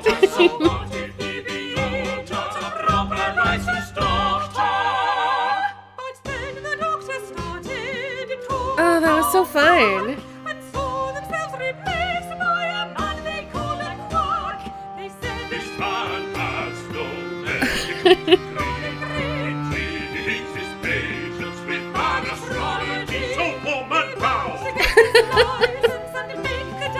Based on a true and truly ridiculous story. That's amazing. Okay. So that was Astrologaster. I quite enjoyed that. It's very funny. We're going to take a quick break and then we're going to get set up for Overcooked. So I'll see y'all in just a few. Get a drink, get a snack, get up and stretch your legs, and we'll be back in just a few minutes.